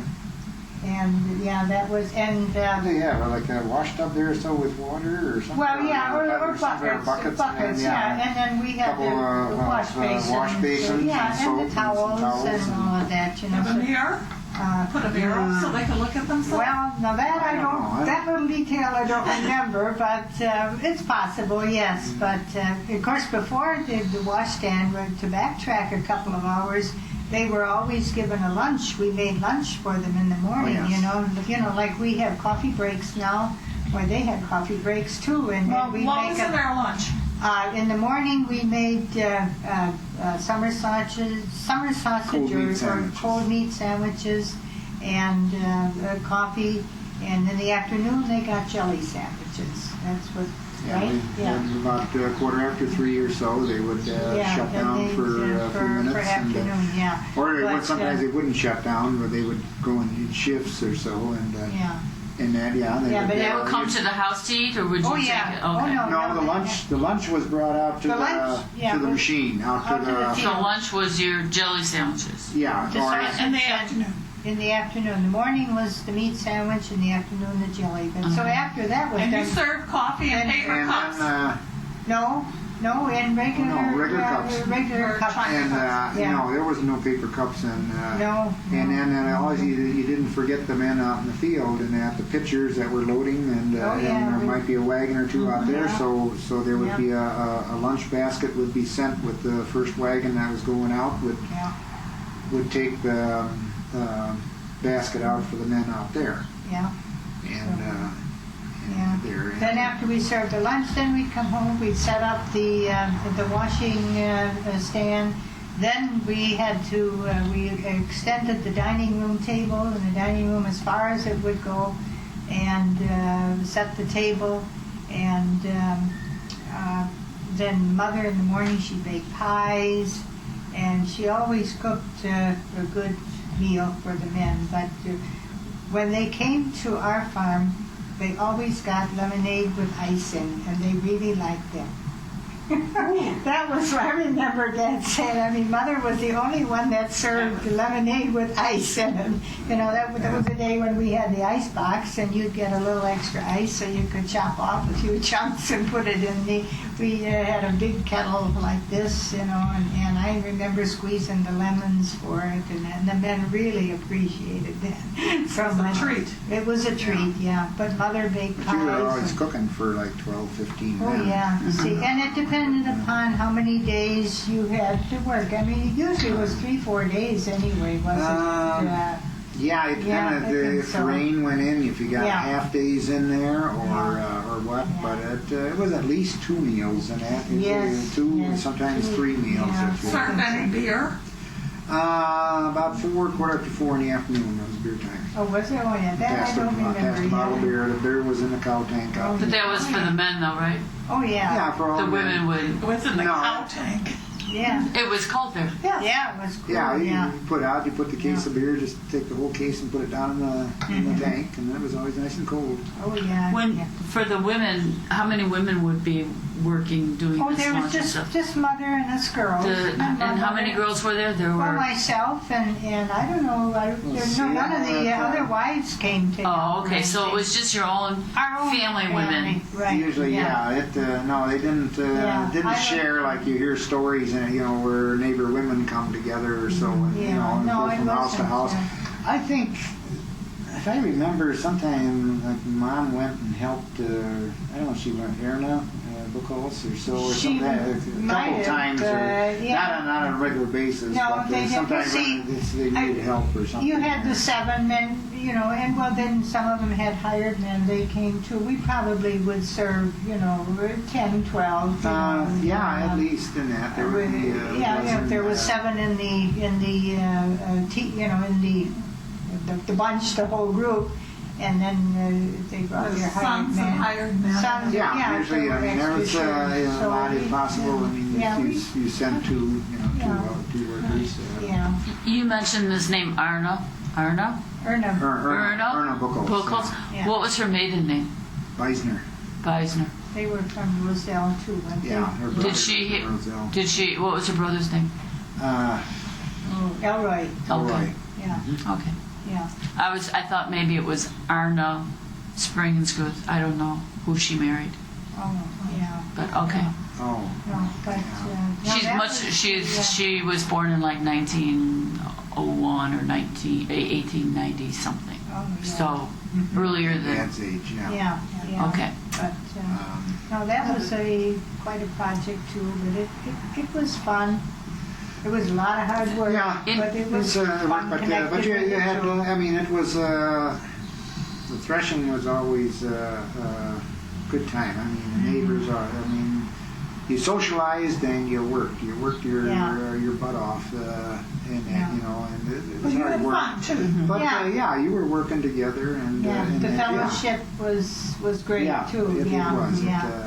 It's It's just like, I mean, aside when the work was done on when we were little kids, Sundays, you know, people went visiting. You know, and that was always a big treat for us kids. You know, Right. when mother and dad, well, let's go over and visit so and so. You know, and then we kids would go and the parents would visit and kids would play together, and then they probably would make a Sunday night supper with the homemade sausage and bread. What kind of sausage? Oh, it's mostly summer sausage. Okay. Yeah, very summer sausage. Yeah.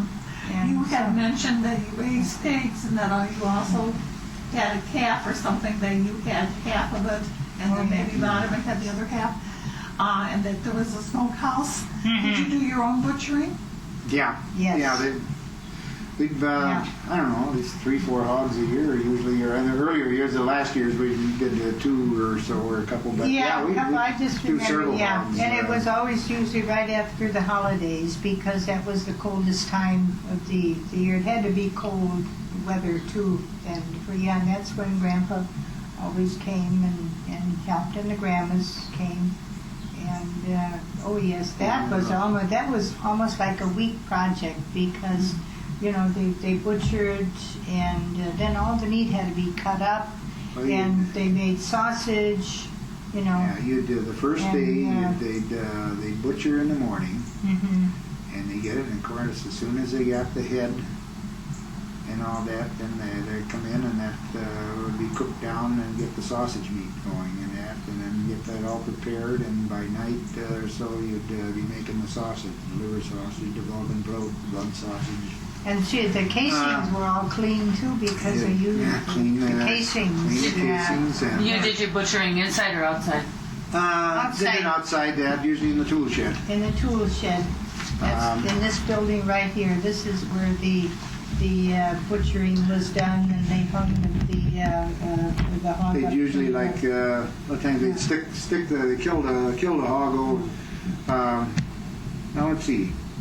Yeah, they'd stick them in there too. I guess yeah they would bring the hog over. Yeah, Yeah. sometimes in the later years and a couple of times we did it in the hog house and They did, yeah, over. that But no, was- that's right. They bring the hog over and then then they'd Yeah, hoist was it up all and that done and in then. there. And, So you Stick killed it this in. poor hog right in front of all of his buddies? no, not No, like you get rid of all the others there because they. Poor babe. Yeah. Yeah. So did your mother send out a clean bucket? A scoured out bucket? The milk for- pail always went out for the blood. Oh to catch yeah, for the in. blood sausage. Yeah. Yeah. Oh yeah. And Yeah. they have to catch the blood for the blood sausage Yeah. and the Walkenbrot and Yeah. there. And, I don't remember, like you mentioned, you know, the first day, and I don't remember Yeah. what the process was, but I except that towards the end of the week, I know the sausage was made, and then Mother used to, you know, like nowadays we buy pork steak and pork shoulder and all that. Well, that's what Mother would partially or fry, you know, brown, and we put that in quart jars. You know, Canned pork. Canned pork. She canned And some we of it, canned yeah. it instead of, because there was no freezers and all that, you know, Right. that was all canned, and then the sausage was prepared for smoking, you know, the hams and Yeah. the summer sausage and. the first day you made all of the sausage and that from the head and you used the heart and that, and then you'd have your liver and that, and then the first days we always have some fried brains. That was always a treat. and of course, I don't the kidney. remember One of the kidneys usually didn't make it to the sausage. And that was ate right out of the boiler while we were making. Levon, haven't you ever had kidney? No. Oh, please, girl, I have. You haven't? No, I haven't.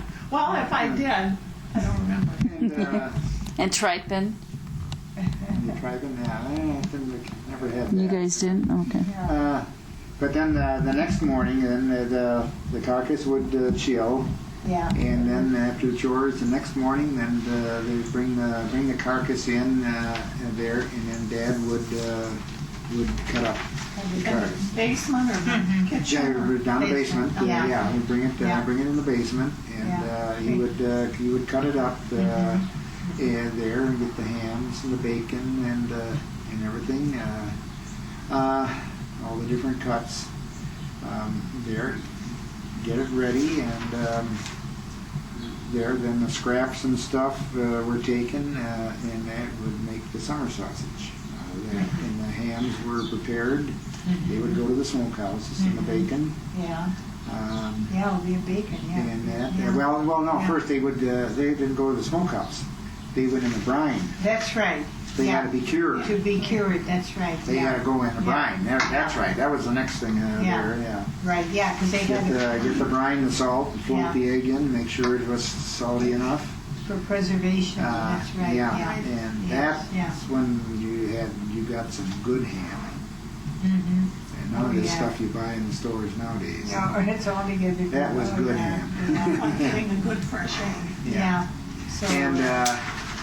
Because that all took a certain number of days too. That it yeah, had to that be took in a week or brine two in the brine, and Yeah. there, and then it went to the smokehouse. Mm-hmm. And after it was smoked, then it hung out in the granary. It was the hams, and They were there wrapped they were put into a cloth a bag, cloth bag, right? Yeah. and then they were hung in the granary because that was the cool spot. That's where the granary was always cool, and it would keep in there.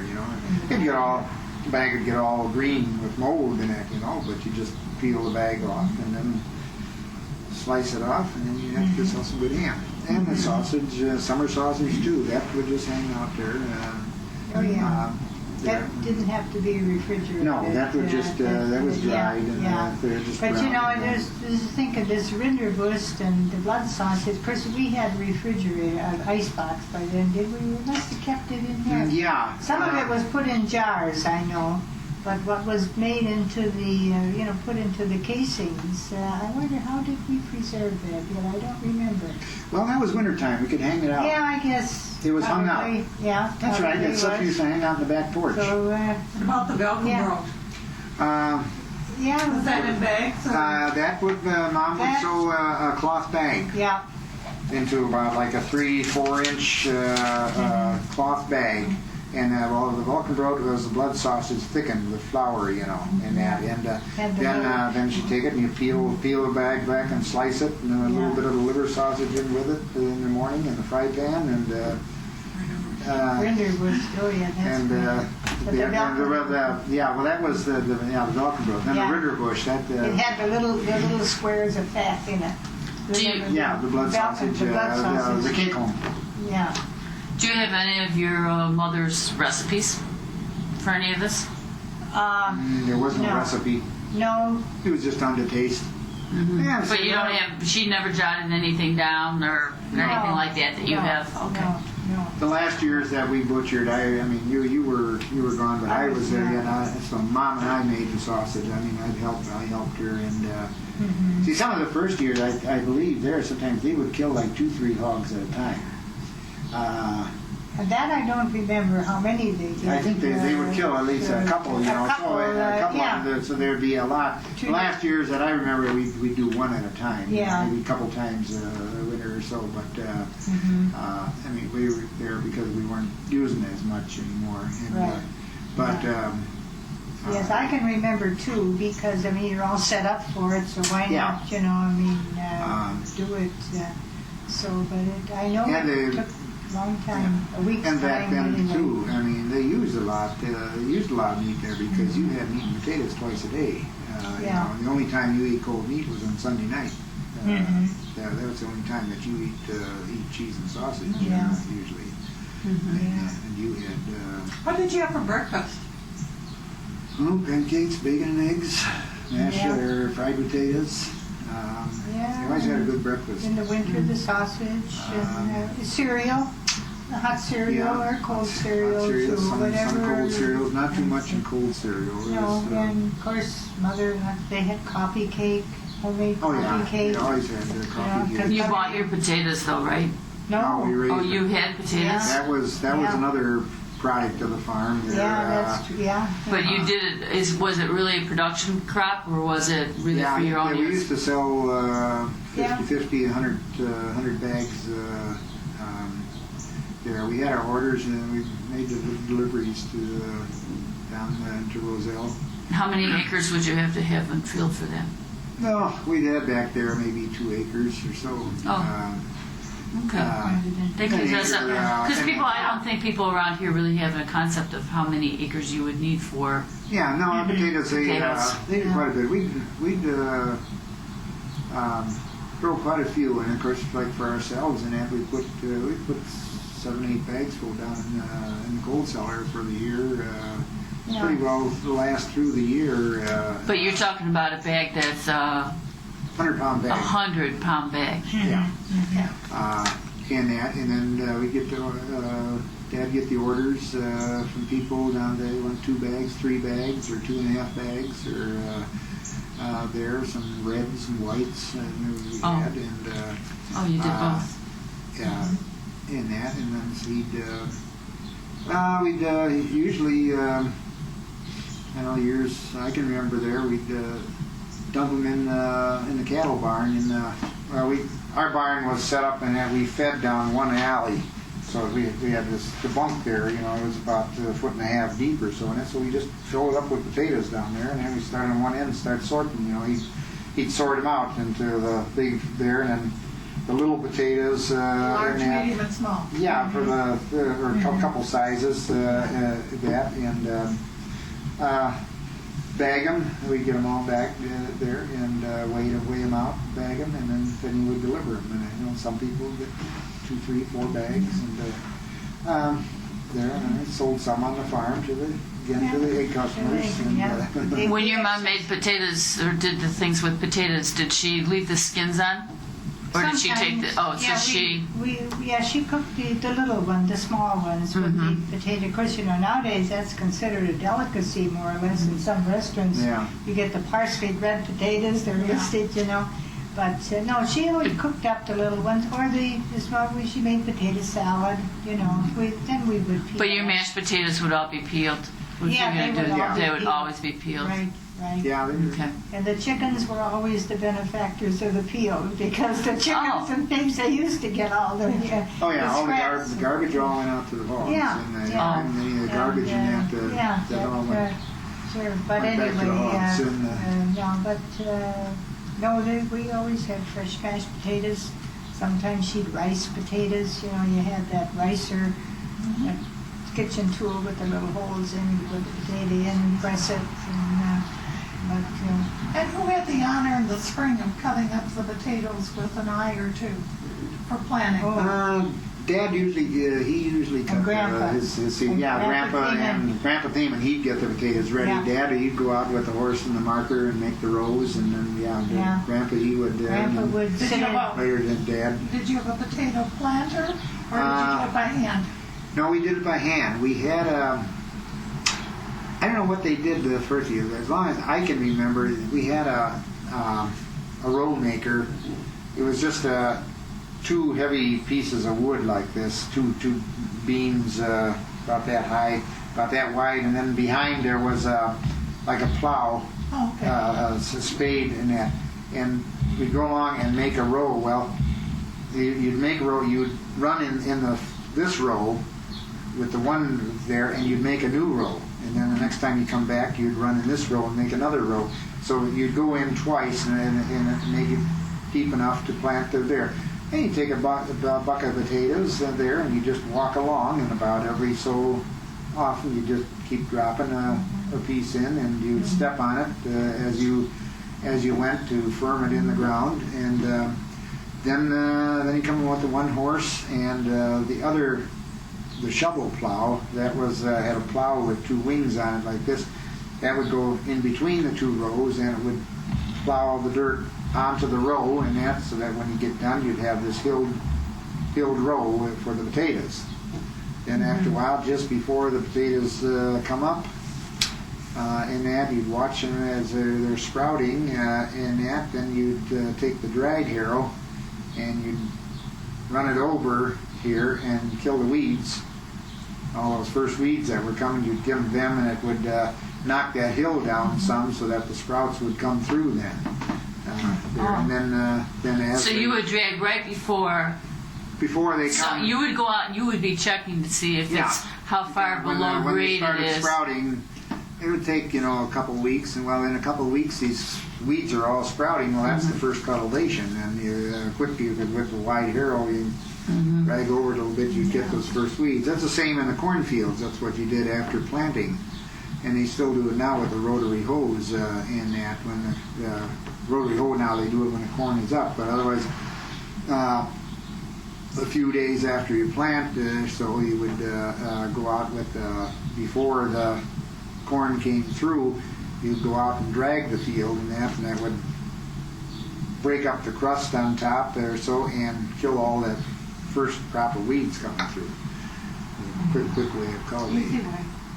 Yeah. So then the potatoes, then you had to cultivate them. You had your cultivator, one horse up and down the rows. 2-3 times according to keep the weeds down, and probably pull some in between.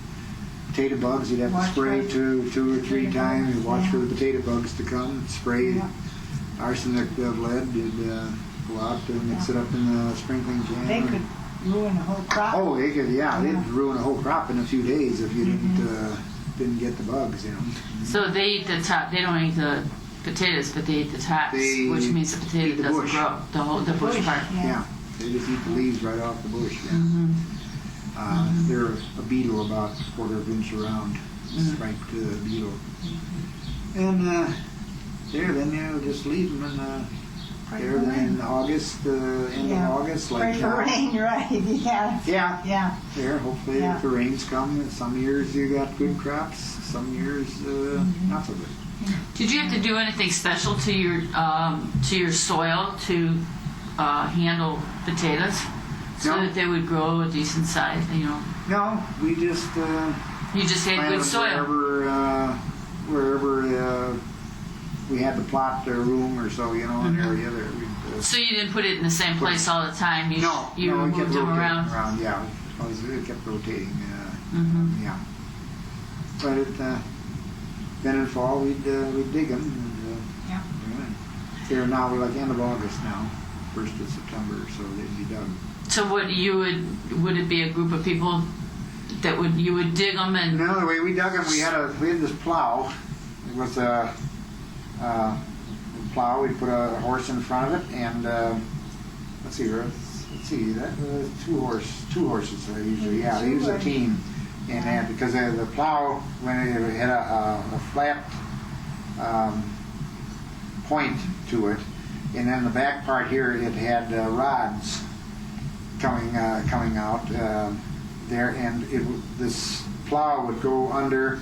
You'd get it down in the ground like that deep or so, and it would pick up the dirt in that, and almost a foot. Kind of run over these rods, and that the dirt would fall through, and a lot of the potatoes would stay on top. So when you get done, you had to run in there, and most of the potatoes were laying right on top. Well, then we'd crawl along on our knees, and you'd go along, but then you would dig the dirt through and scratch the.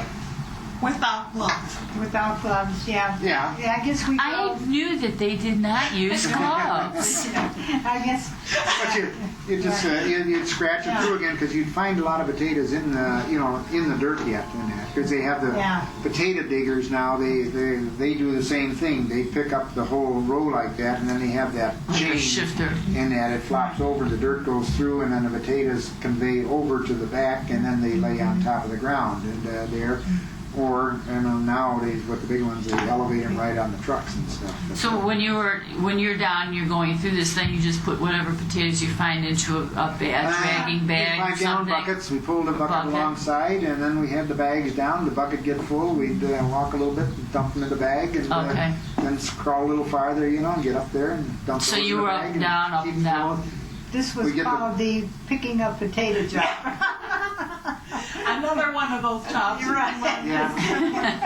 How long would it take you to do 2 or 3 We acres? dig several days. Oh, I think so, yeah. Yeah, it took. Wow, we yeah. had quite a bit. Yeah. It takes several days to digging. Pray for a dry, overcast day, Yeah. right? Yes. Yes. Yeah. Not too Not hot. rain. No, Not too hot. Yeah. no, the dirt had to be dry. Then if it and was loose, yeah. too dry, then it was so hard and lumpy. Yeah, you couldn't get it. Then it was hard crawling on the ground, and nice moist soft soil was the nicest, But of Yeah. course, then the moister the dirtier the potatoes were. The yeah. dry hard ground, they'd come out Yeah, pretty that's nice and true. clean. That's Otherwise, right. they'd had more dirt on them. Yeah. And then where did you store them in your cellar? In the house? Yeah, then we Yeah. would, we had our cold cellar in the house, and we had a couple big There were bins. couple big wooden boxes. I know Yeah. the one we had was Yeah. about 2.5 feet deep and Yeah. probably Yeah, about like that. about Yeah. that big square Yeah. or so, and we'd heat that thing up in there. And then we had another small one for I don't know the red ones or another couple. Had a Yeah. couple boxes for the reds and the whites. Oh, yeah, you Like a- separated them. Yeah, because you hit that box every day, Yeah. for a couple meals a day. Right. It took But we forever. had another bin down there for the carrots. I mean, they would dig the carrots, leave them in dirt too. We leave them in the basement. Yeah, the carrots, And we've, the those years, we'd take like the 5-gallon bags and put some carrots in, put some dirt, put dirt and put it in dirt, To Yeah. keep them a little keep moist. them a little moist. From the and Yeah. there, and keep them in there, and that's how we preserve the carrots. And the This same was- as putting them down in that root cellar up, Yeah, but this cellar was cold, I mean, shut off from the heat, and then we kept onions that way too, Yeah, the onions are kept for the year, onions, that's dried onions. yeah. Is that where you put apples also down in there? Yeah, Yeah, we it kept was the in apples storage, and everything. I mean, storage room for everything. Mother's the canned goods, Yeah. So your vegetable garden for your household vegetable was pretty big. Oh yeah. Yeah. How many acres are you talking? A good quarter couple. acre.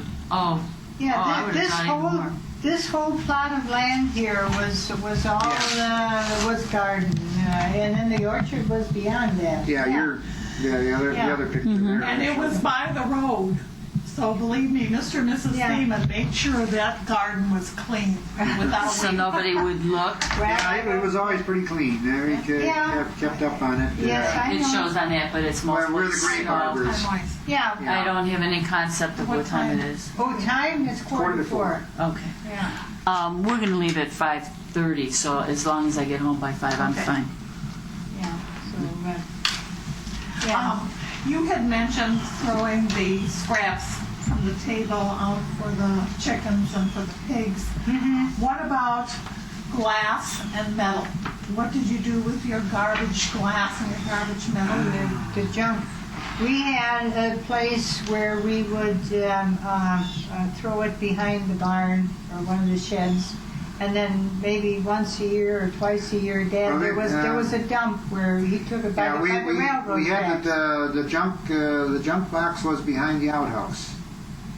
We had You're a big, right. Yeah, big that's right. Yeah. metal ring about this big around, so about this high. Yeah, now I And remember. there was just a ring, no bottom in it, and that's it back there, and all the tin cans and the glass went in there. And then, I don't know if I guess once a year, or I don't know if we had maybe a couple more times. Then we had spots where we would haul our dumps and that. There, some stuff went back to Bill Teese's corner. Thanks. But Well, one of the places I know was along the Milwaukee Railroad tracks there. down along the Down railroad. the railroad tracks there, yeah. Of course, when you stop and think of it, I mean, preserving all the stuff in jars as we did, we didn't have tin cans like we do nowadays. No, I mean, there was it's- some, of course, but not. You know, can think of, I mean, like a ring, Yeah. a ring that big, you know, and this Yeah. high, Yeah. We storing a didn't year's have that tin much. cans and glass. Yeah. You know, nowadays you Yeah. get a bin a week. Yeah. That's true. Yeah. And your paper things you would just burn up. Yeah, we could. Papers, sure. anything that burnt was burned yeah. up. Yeah, Yes, and, sure, yeah. whatever. Speaking of along the railroad tracks, and I don't know how this popped into my mind, except there was always water there. Did you tile? Did your father tile your fields? Oh yes, Oh, yes. oh yes. yeah. Poor He dad. dug many 1,000 feet of tile. Oh, And yeah. I had the experience myself. I mean, I did it all by hand. Yeah, Yeah. yeah. I still got the shovels that did it. All right, just And yeah, But when you say that, what are you saying? Are you saying that you put in like a drainage, culvert? drainage clay tile to in the low spots and the wet spots and everything, we would tile them out. You dig down about 3 feet and ditch about 2.5, 3 feet to 3.5 feet deep, and you'd go whichever way the lay of the land there and you'd get enough pitch in that to drain that area out so that you could farm it. otherwise it was wasted land. So it was a narrow slot that you would dig. Then you would lay your pipe. Depending on how deep, if you had to go 3 spades deep, you'd go 3 spades wide. You'd go ditch about that wide. And that, because by the time you got down to go into the ground 3.5 feet, you had to have room to work to get down there and lay the tile and stuff. And Okay. so the deeper you went, the wider it had to be on top. So when you lay the tile, when you're going underneath your good land, you wouldn't really have any cracks or anything. You would just have your tiles together. But it was at the end in the pond area or wherever it was wet, you would have some kind of a way for the water to get in, right? These tile, they're clay tile, I think a foot long. Yeah. Okay. So And big you just around. lay them Yeah.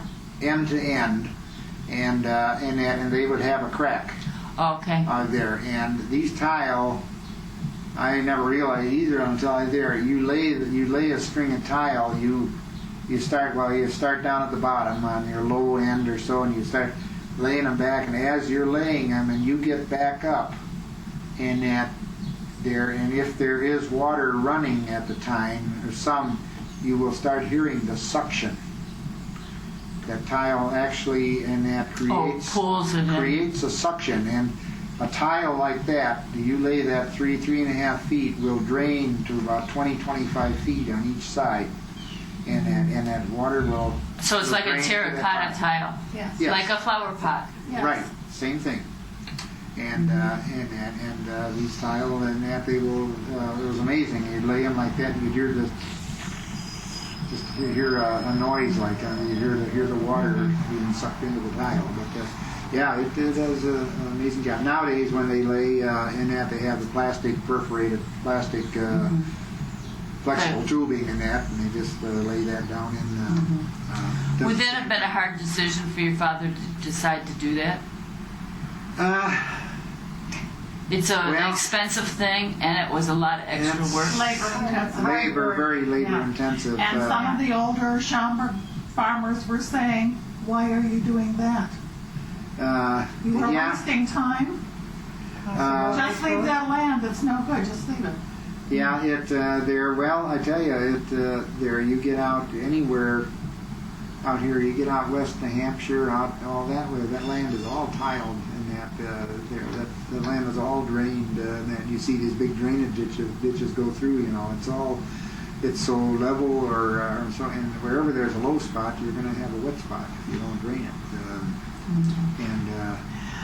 But I know from what I have on tape from my dad, it was a hard decision because the older men were saying, you're taking away the moisture that's going to help your crops. Yeah. So you shouldn't be doing that.